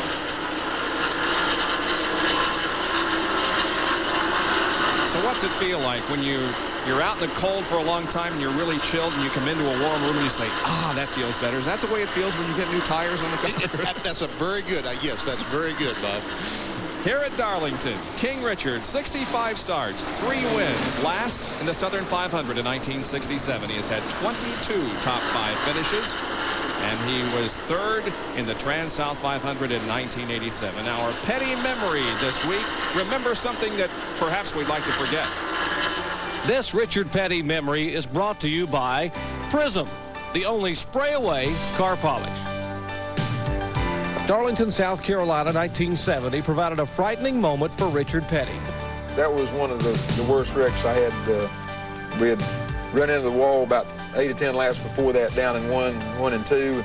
Then I kept trying to run the car, and when we were trying to get it back up to speed, finally got to running pretty good again, then running the wall coming off at 4. And when it did, it broke the steer, and the car come down to the inside, turned over 4 or 5 times, and my arm kept coming out the window. And when we got to him, the car was upside down, and his arms, he's long and lanky, and his arm was just limp laying in the car. And the first thing I thought that he was dead, and of course I'm in the car with him, and when I unstrapped the belts and we're trying to hold him, a big lanky body like that, he hit pretty hard when he did come down, and he groaned, and so I knew he was alive.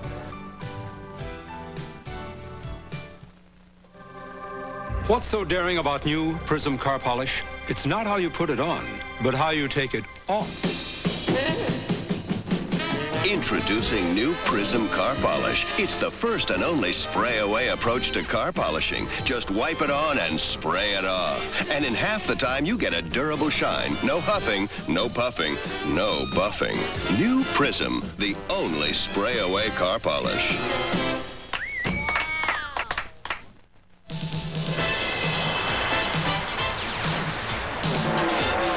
This is where America gets together.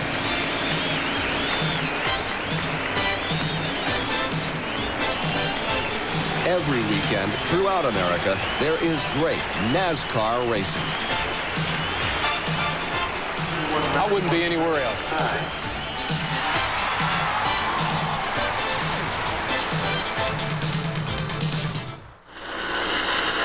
a man who is NASCAR for the final time. 1992, his final year of competition. There is King Richard Petty, and he is currently running in 25th position, having just made the pit stop. Now, Davey Allison continues to lead this race. He is due a pit stop before too long, maintaining an advantage over Brett Bodine, Bill Elliott, Dale Jarrett fourth, and Alan Kulwicki running fifth.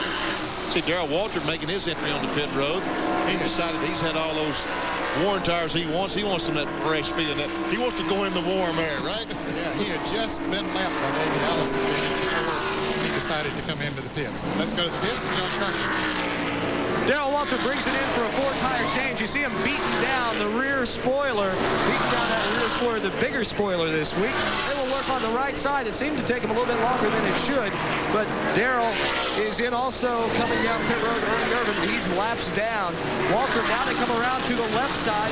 Now Kyle Petty was just in a few minutes ago, and they bumped the spoiler up on that car. We're expecting Brett Bodine, the second place car, to be in about 6 seconds, 25.4 seconds, a little bit slower than Jeff Hammond and crew would have liked.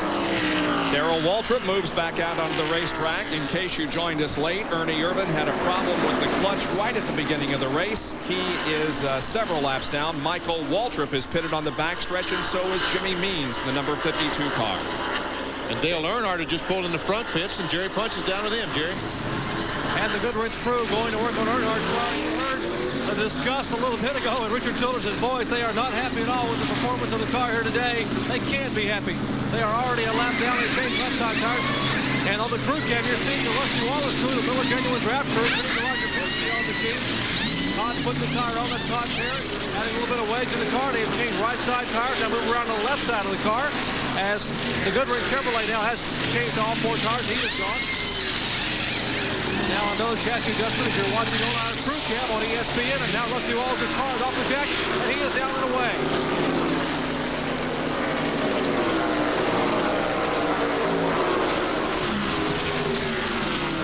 Wallace going slowly down pit road. Remember, there is still a speed limit on pit road, but now he begins to gather up speed and staying below that yellow line in turns 1 and 2.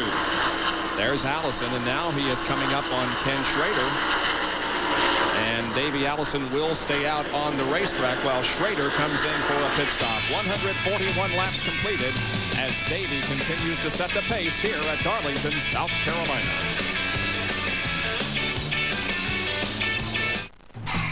Things are different.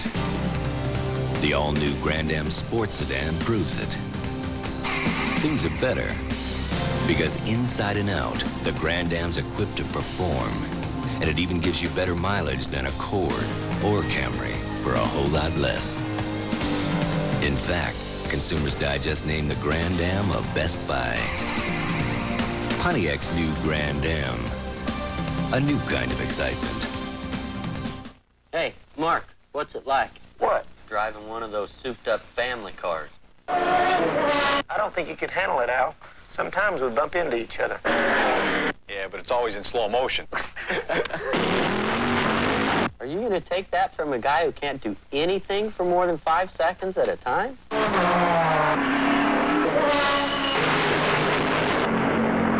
Turn and face your accuser, Joe. I don't have to turn, man. I'm a drag racer.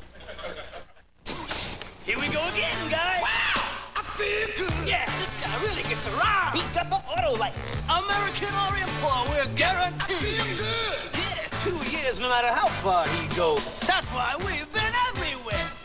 Vegas. I feel good. Yeah. Daytona. I would now. LA. Wherever we're going. The Superman. Yeah. And we're not even tired. Opening day is April 6th as the Blue Jays meet the Tigers, the Giants battle the Dodgers, and the Mets take on the Cardinals. An opening day tripleheader, Monday, April 6th, live on ESPN.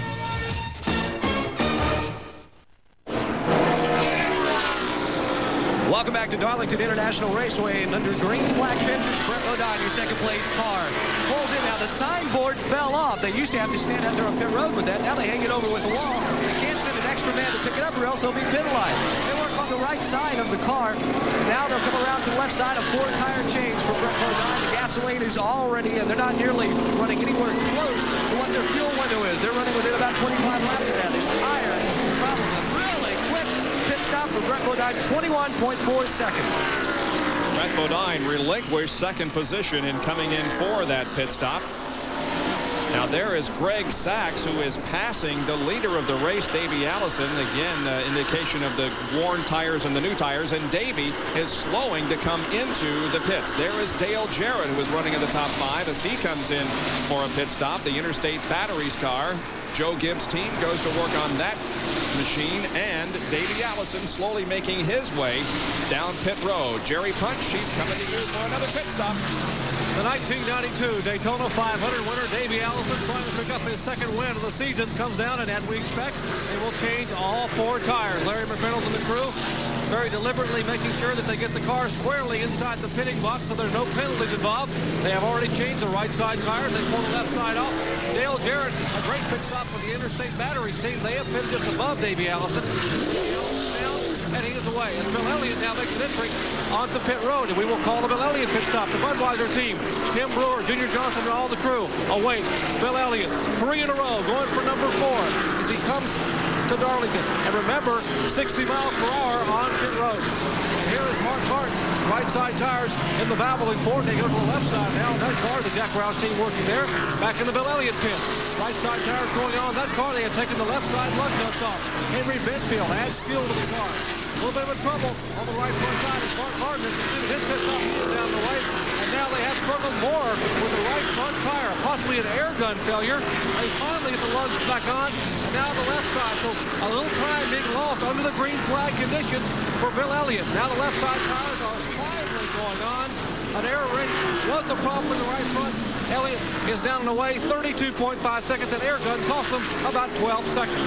Yeah, when you consider that Davey made his pit stop in 19.4 seconds, and you compare that with Bill Elliott, with the unfortunate happening there, it's... Watch this 11 car. Now we'll see the 33 car coming up right on the back of Elliott. If the 33 car could have gotten by Bill Elliott, that would have put him a lap down to the 33 car. You'll be seeing him here in a moment. There he is on the right side of the screen. I thought Harry was going to be able to catch him and put him a lap down, but he, in fact, was not able to. Now Bill, with those new tires, will drive away from Harry again. So bad luck this time for Bill Elliott on pit road, but the race isn't over yet. Ted Musgrave, the Jasper engine Pontiac that Bill Elliott's going by. He's running in 22nd spot. Musgrave is.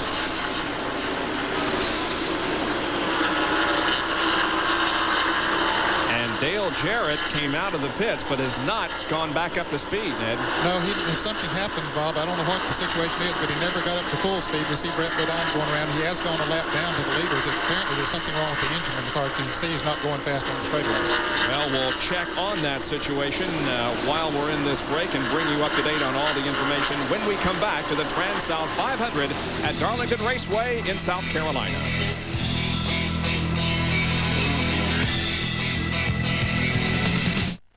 Looks great. But come on, I mean, you know, you could have gotten yourself another BMW or a Lexus. I suppose. But why? This had everything I wanted. Power, great handling, ABS. Yeah, but... airbag, leather, everything. I couldn't see spending $10,000, $20,000 more for what? Who makes it? Pontiac. It's the new Bonneville. Nice.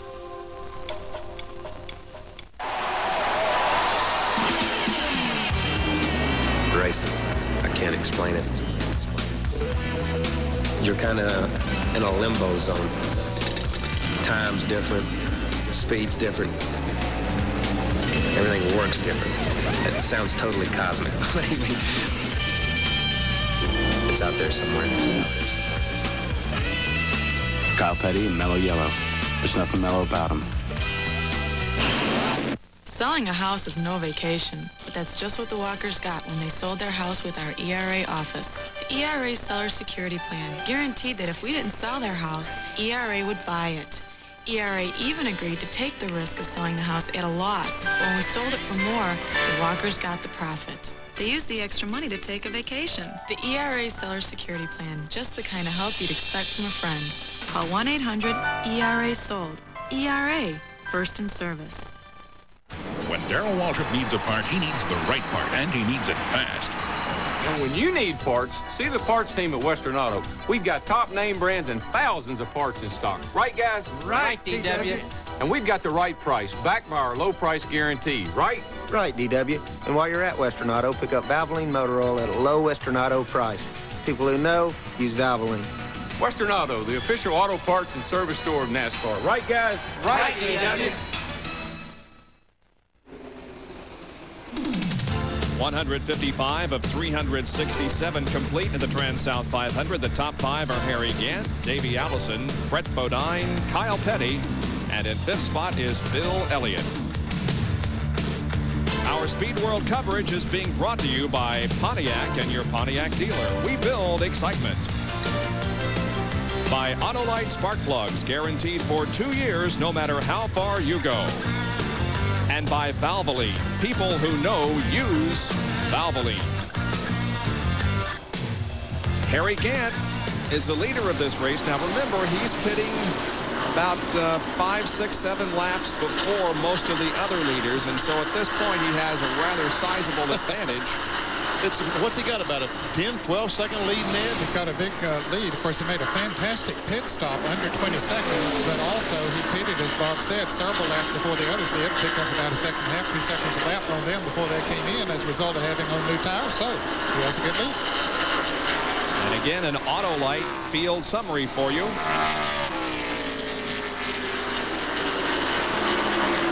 All these cars on the lead lap now.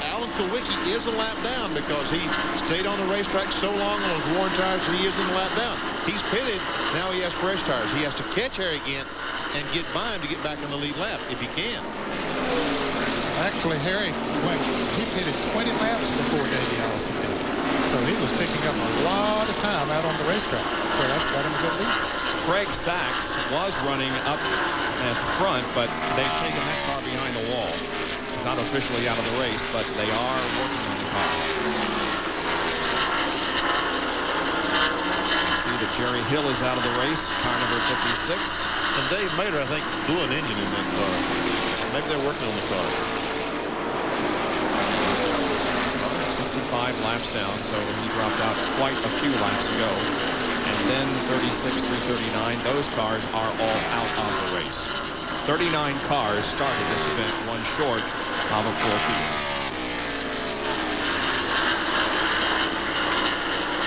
There's Harry Gant up in 3 and 4. I'll tell you, Leo Jackson, Andy Petrie, those guys have done a super job on that car, which has been competitive at each and every race it's been. Now, before we went to break, we indicated that there might be a problem with Dale Jarrett. We also promised you an update. Here's Jerry with it. When Dale Jarrett made his last pit stop just moments ago, he had a problem. He said the car just quit pulling, so he came down to let's check in with the car. And Jimmy, what's the problem with the car? Something happened to the transmission. We're not really sure what. Something happened to high gear, and he doesn't have any high gear, so right now we're just running around in third. We'll see what kind of time we lose in third gear. We may have to come in and change the transmission if it shows that we're going to be a little bit better, but right now there's just no high gear. So Dale Jarrett having problems here at Darlington.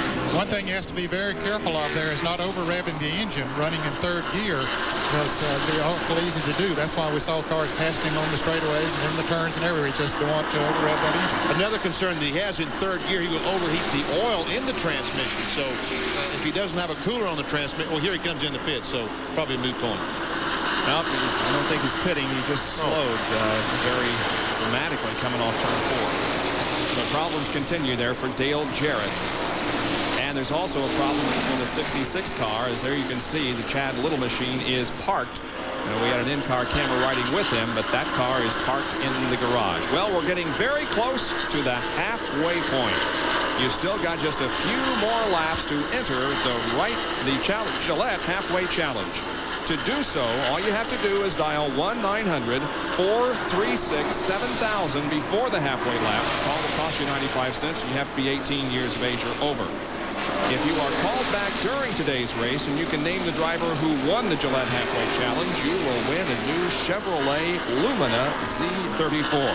You can also win an instant prize for having the correct UPC code from a Gillette product. Gillette Halfway Challenge coming up in about 21 more laps. The halfway point is 184, and we are on 163. Did I subtract that correctly? I don't know. I was watching Richard Petty.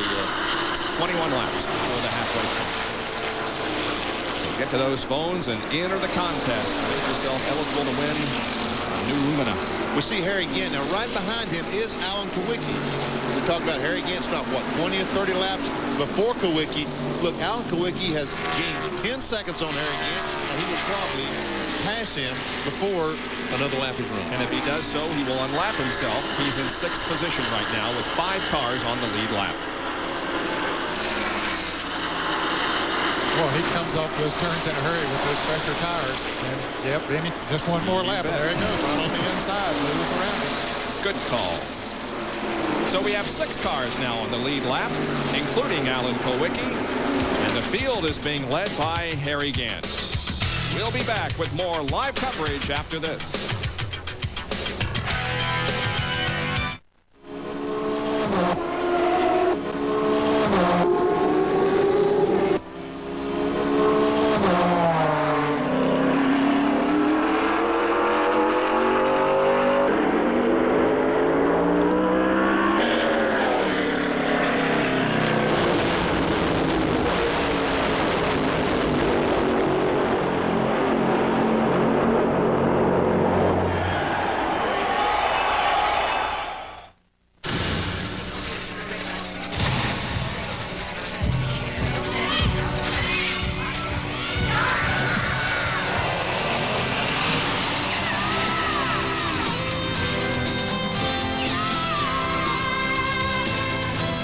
BMW reminds you there's more to life than a bigger office.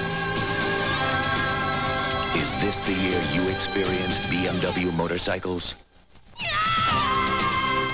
Win a trip to the World Series or a week at ESPN's Fantasy Baseball Camp. It's the Babe Movie Contest. Call 1-900-737-1714. The call costs 99 cents a minute. To enter, correctly answer a question based on the movie The Babe. Or send name, address, phone number, and the name of the last team the Babe played for to this address. Winners selected by random drawing. Get a different trivia fact nightly on ESPN's Baseball Tonight. And watch for The Babe, starring John Goodman, at a theater near you. We're back at Darlington, South Carolina, Darlington Raceway in the 36th annual running of the Trans-South 500. And right on the quarter hour, here's another Autolite field summary as Harry Gant sets the pace in this one. And now 6 cars, as we indicated before the break, on the lead lap. Marlin, Martin, Schrader, and Wallace are in the top 10, but those guys are a lap down. A lot of cars are a lap down. You can see 11 through 15 are each a lap down, as are the next 3 cars on this page.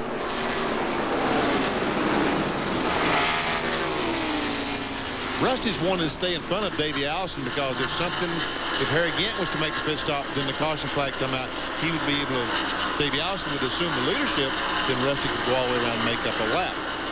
Because the pace car would pull out in front of 28, Rusty would freely be able to go around the 1 3/8 and make up that lap. And Rusty Wallace does definitely need some racing luck this season because it has not been good. Yeah, I saw him in the hotel this morning and asked him if he was going to win today, and he says, boy, Bob, I hope so. Fred Strickland just passed Harry Gant, got back in the lead lap. He is the 7th place car, and Mark Martin is coming up on Harry Gant.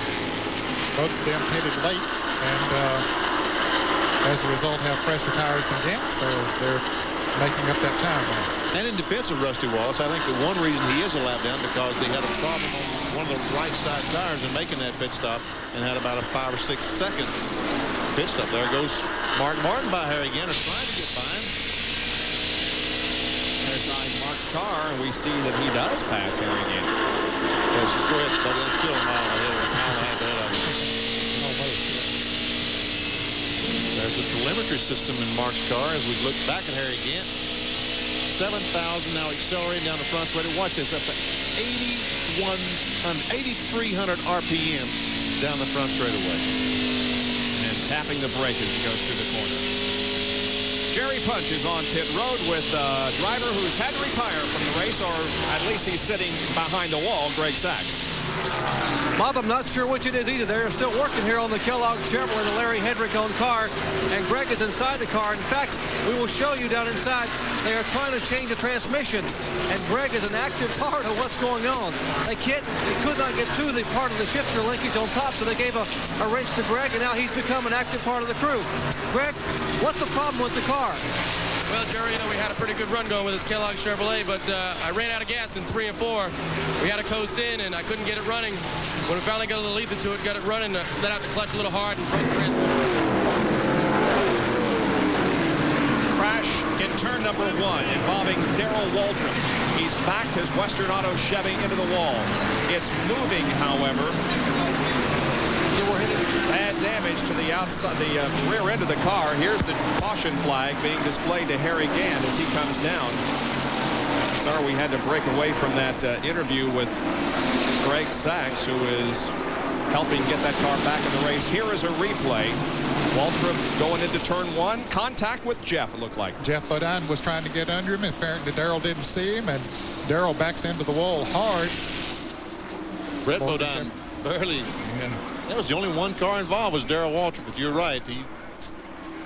Jeff was trying to get under him going in the corner, just a little touch on the left rear, and around went Darrell. And I tell you what, that always makes me nervous when drivers drive him around with that rear end dragging and throwing sparks, and could possibly be a gas leak back there. But I guess he's been far enough, it's not a problem. So Darrell makes it on the pit road. This is only our second caution of the day. The first brought out when Sterling Marlin hit the wall in turn number 3. Jerry Punch will report on the pit stops coming up. This is indeed a very big break for Harry Gant. Remember, he had pitted 20 laps earlier than Davey Allison and some of the other front runners. He was scheduled to come in for a routine pit stop in about 4 laps. So this caution flag was made to order for the 52-year-old driver from Taylorsville. They will change all 4 tires. They make a chassis adjustment in the right rear. Right side tires are already on. And you see Davey Allison's crew in the Haviland Ford Thunderbird. They also changing right and left side tires. Bill Elliott, Bud Like the crew, now going around the left side. Harry Gant is down and away.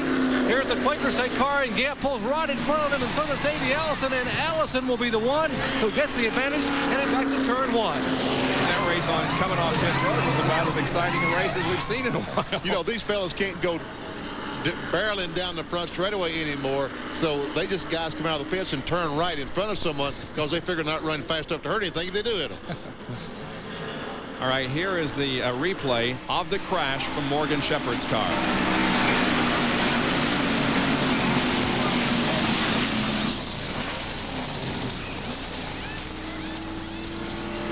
And Morgan just kind of had to hold his breath and hope that nothing would pop up in front of him as Darrell Waltrip's Western Auto Lumina goes behind pit wall for repairs. Now watch it again. Now watch Brett Bodine in the Quaker State car. He just keeps his groove, keeps his cool, and stays right in that groove, doesn't make an erratic move, and as a result, he drives right on around, no harm done as far as he was concerned. So Darrell Waltrip bringing out our second caution of the day, hitting the wall up in turn number 1. 176 laps. We're just a few laps away from the halfway point of the Trans-South 500. Think of Sparks as your full-service auto center. At Sparks, our certified technicians test your car on state-of-the-art equipment to find the problem and fix it right the first time. We service cars, light trucks, and vans, specializing in fuel-injected and computerized vehicles. Our Sparks guarantee covers everything under the hood, from tune-ups and oil changes to brakes, shocks, struts, and engine repair. Right now, Sparks Computerized Car Care is featuring their maintenance tune-up for $29.90 on most 4-cylinder cars and oil and filter change for $14.90. There's a lot of excitement at Pocosin Motors, one of the nation's largest Chrysler Plymouth dealers. We have the entire lineup of new 92 Chryslers and Plymouths, like the Plymouth Acclaim, the lowest priced 6-passenger midsize car in America. And it comes with a choice of no deductible warranties, a 1-year 12,000-mile warranty or a 3-year 36,000-mile warranty, priced as low as $10,652. The Acclaim, built in America, by Americans, and for Americans. See it today at Pocosin Motors, a proud member of the Pomoco Group. is here and going head-to-head with Dennis Conner's Lonesome Stars and Stripes. I'm Jim Kelly, inviting you to join us as the Defender and Challenger semifinals are also underway. Join us live. It's a race day this Wednesday. The Trans-South 500 under caution for the second time at Darlington Raceway in South Carolina. Coming up later today on ESPN at 7:30 tonight, after you've had a bite to eat after watching the events we have for you this afternoon here on ESPN. Tune in at 7:30 Eastern as spring training baseball comes your way with a game between the St. Louis Cardinals and the Cincinnati Reds. It's at 7:30 tonight. Major League Baseball here on ESPN. Jerry Punch is with Darrell Waltrip, who brought out our second caution of the day.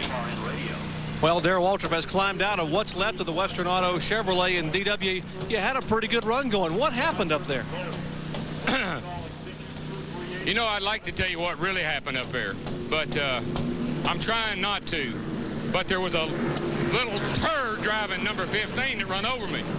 What happened? Can you get it fixed, DW? No. That knocked us out. You know, I moved out of the way for everybody. I moved up for him. I guess it wasn't enough. Obviously upset. Darrell Waltrip hoping to get a good run here at Darlington. Yeah, it's very tough to keep your cool and to realize that you're out of the race. Darrell Waltrip apparently is out after that crash up in turn number 1. Back right after this.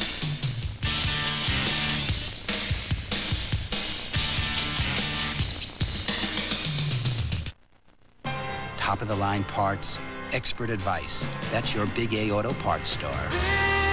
Big A, the sign that keeps your car running right. Things are different. The all-new Pontiac Grand Am proves it. Things are better because this Grand Am gives you a more powerful 16-valve engine standard than either Accord or Camry. They charge thousands more for this much power. In fact, Consumers Digest named the Grand Am a Best Buy. Pontiac's new Grand Am, a new kind of excitement. It has armor. He has armor. It is cunning. He is more cunning. You've met the disease, roaches. Now meet the cure. The Organ Man, armed with one of the most sophisticated pest control systems in the world. He zeroes in on roaches and other pests, destroys them, and prevents their return, guaranteed. The Organ Man. One call destroys them all.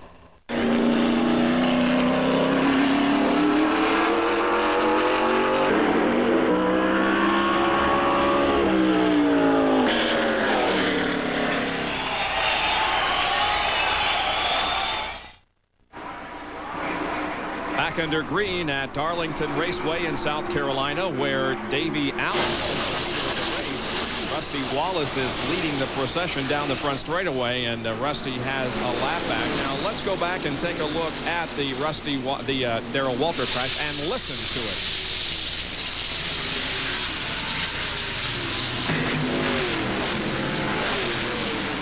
We have a camera down in turn 1 about where Darrell Waltrip hit. We got a fellow watching, and he turned that microphone on about the right time, and we could hear the impact when Darrell backed the car in the fence. Billy Fuchs, nice job with the sound of a crash in Winston Cup competition. Darrell Waltrip, as you heard just a few moments ago, is out of the running. Fellas, we're coming up on the halfway mark here. Davey Allison is the leader. Rusty Wallace did pass the car number 28 of Davey Allison a little bit ago. Now, Harry Gann is about to be passed by Ken Schrader, who also is a lap down. That might kill Gant's chances of trying to get up there and pass Davey for that halfway mark. But Kyle Petty has ideas. Maybe he can get up there and take that minute. And he's on the lead lap, so that puts Kyle in second position. Kyle second, Harry third, Brett Bodine is fourth, and Bill Elliott is fifth. Now, fresh tires, Kyle Petty's car has been one of the best out here. After he runs a while, the car starts backing up on him a little bit, but It is really fast on fresh tires. Now, how many laps will be the halfway mark this time? Yep. Now, they have to run 5 laps, don't they, under green? Have we run that many? I think as long as they're running under green at the time, we're okay. If it were under caution, then they would have to run 5, but they are under green, and so here comes the halfway point. Cross flags are shown, and Davey Allison is the leader of this race at the halfway point. Our halfway leader again is Davey Allison. He takes home $10,000 to that Halfway Challenge Award. Now, if you've entered the contest, are called back and can correctly identify that Davey Allison went at the halfway point, you can win a Chevrolet Lumina Z34.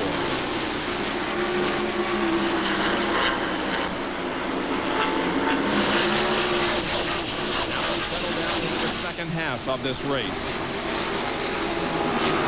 Here is Dale Earnhardt, and Michael Walter, all of them passing Mark Martin. Yeah, you wonder if he has a problem. Boy, the Valvoline Ford is not too steamy right at the moment.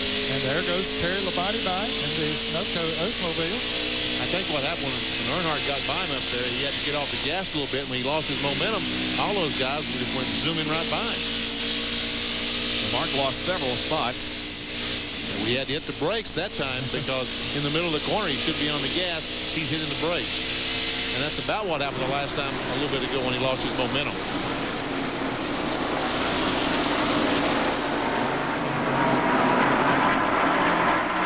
Up front, meanwhile, it is still Davey Allison. He just can't catch Rusty Wallace. Rusty's got his Miller genuine draft Pontiac hooked up pretty well. Here comes Kenny Schrader. He's got his car hooked up well now. And the 2 green cars of Harry Gant and Brett Bodine are in 3rd and 4th. Rusty Wallace has turned to running in 7th position, so there are 7 cars in the lead lap. And Kenny Schrader is just all over Davey Allison. He got way up high in the corner that time, down in 2 in an effort to pass Davey and get a lap back. Now Allison begins to close in a little bit on Rusty. We go by our camera about 150, 55 miles per hour. 180 down in the corner, braking. Oh, look at Schrader now. There goes Schrader. Zoom. He looked high last time. This time he goes low, pulls alongside of Davey. They may have had contact coming off the corner. Davey holds off the challenge. But look at Kyle Petty's coming up behind him as Brett Bodine tries to move on the inside of Harry Gant. But he backs off. Says not now. Here comes Kyle Petty. Boy, that car really works down on the inside on fresh tires. He'll get Davey Allison in a few laps, fellas. He may be the fastest car on the track at this point. Here is Jerry Punch and Dale Jarrett's pit. Bob, just updating people on Dale Jarrett and the Joe Gibbs on Chevrolet. He's sitting here in the car. Dale, I guess they are replacing the transmission, but the big concern is how much did you have to turn that motor in 3rd gear? Yeah, I was having to take care of it. All I had was 3rd gear there. I lost high gear. It's a shame. This Interstate Battery Chevrolet was running great, and I just had to watch the RPMs. The biggest thing was whenever I lost high gear there, it revved it up quite a bit, so I'm just going to try to take care of it here and try to finish it. It's a shame that this Hendrick motor was running great, too, and crew had done a good job. Had a good run going, but that's part of the game and getting a new team started. Speaking of a new team, take a look at the helmet he's wearing here. The star on the side, that is the Dallas Cowboys. Now, one of their sponsors is NFL Properties, and each week as a salute to an NFL team, he will wear a different helmet. So I think sitting behind the wall, that's a fitting Redskin salute to the Dallas Cowboys. I thought that meant that Dale was the star of the week or something with that on his helmet. I believe you fit in that category. I don't know, not in racing. He hadn't had too good of a weekend here at Darlington. Now Kyle Petty beginning to mount a challenge of Davey Allison for the lead of this race. Davey has led most of the laps so far. If you're just joining us at about the 3 o'clock Eastern Time hour, Davey Allison is the leader of this race, and our Western Auto race recap indicating that Davey leading 118 of the first 184 laps, 2 caution periods for a total of 11 laps, those for accidents involving Sterling Marlin and Darrell Walter, both drivers okay. 9 cars on the lead lap, 7 leaders, 15 lead changes, and the average speed is 138.14 miles an hour. Right there is where Kyle Petty seems to have the advantage coming off of turn 2. He got a nose up there, but Davey has a lot of power up the backstretch and beat him into turn 3. They're the guys that have led a lap in this race, picking up 5 Winston Cup bonus points. That have dropped out of the race include James Hilton, Jimmy Spencer was an early out, Dave Mader qualified well but fell out early in the race, and most recently, of course, Darrell Waltrip because of the crash. Richard Petty also shown as out of competition. Now, the standings in the Western Auto Mechanic of the Year award show that Tim Brewer from Bill Elliott's crew is on top, followed by Larry McReynolds and Andy Petrie from Harry Gantz, Steve Meal from Mark Martin's team, and Kirk Shelmerdine from Dale Earnhardt's team is tied with Steve for 4th position in the standings. Let's go to John Curtin, who has more on Kyle Petty. Well, Bob, it's only fitting that Kyle is running so well today after the early part of the week that they have had. On Friday, they blew the qualifying motor before qualifying. They had to replace that. On Saturday, they found a hole in the oil tank. They had to replace that, and then they were going out for practice yesterday. A line came off the carburetor. They had a fire, so they had to replace all the wiring harnesses and some of the ignition parts. So it's been a rough weekend already for Kyle Petty. And I told Robin Pemberton this morning, I said, hey, you got all the bad stuff out of the way before Sunday's race. You'll have a perfect day. He said, yeah, we'll see. Well, he sure is competitive right now, trying to pass Davey Allison for the lead, but unable to do so at the moment. We'll take another break and then be back with another field summary after this.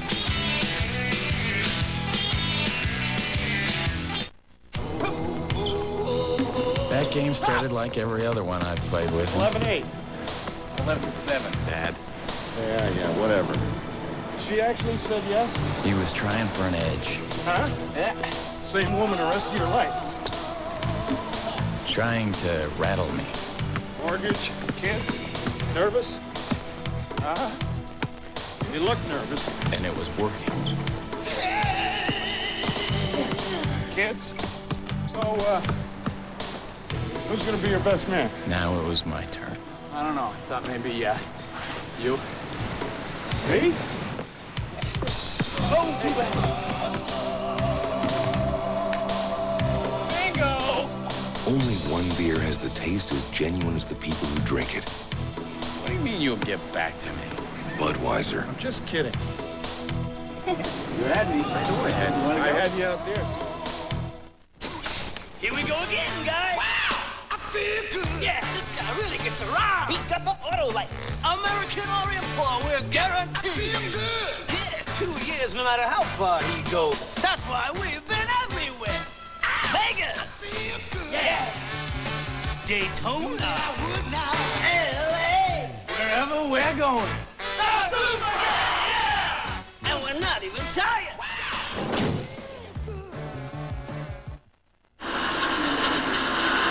198 out of 367 laps completed on ESPN Speed World today at Darlington Raceway in South Carolina. It's Davey Allison leading the race and Kyle Petty running in second, and they're separated by just about 1 car length, maybe car length and a half. These cars are evenly matched. Before we went to break, they're about the same position. They just can't gain on each other. Kyle tried a little bit ago. Very evenly matched. As the tires get hot, it looks like that Davey may start pulling away a little bit from Kyle as the tires warm up. Here's the Autolite field summary showing you the top 5. This is a complete field rundown showing that 9 cars are on the lead lap, with Ken Schrader running in 10th position, 1 lap down. All of those from 11 through 15 are a lap down as well, including the defending champion of the race, Ricky Rudd. Dale Earnhardt in 16th and Michael Waltrip in 17th. Wally Dallenbach is out of the race.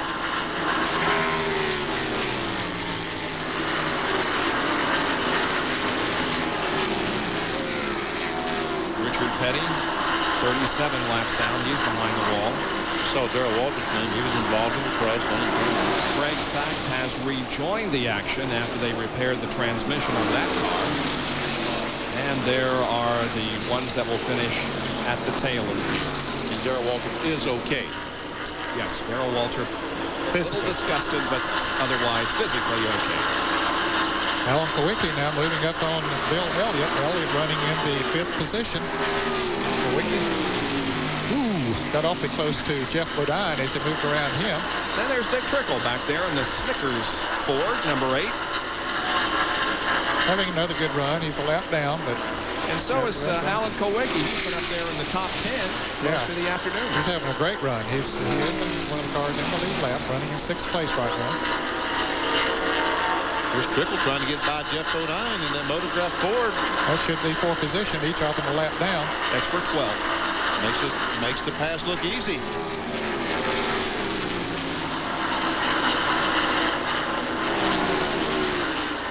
And Petty now is right on that rear spoiler of Davey Allison.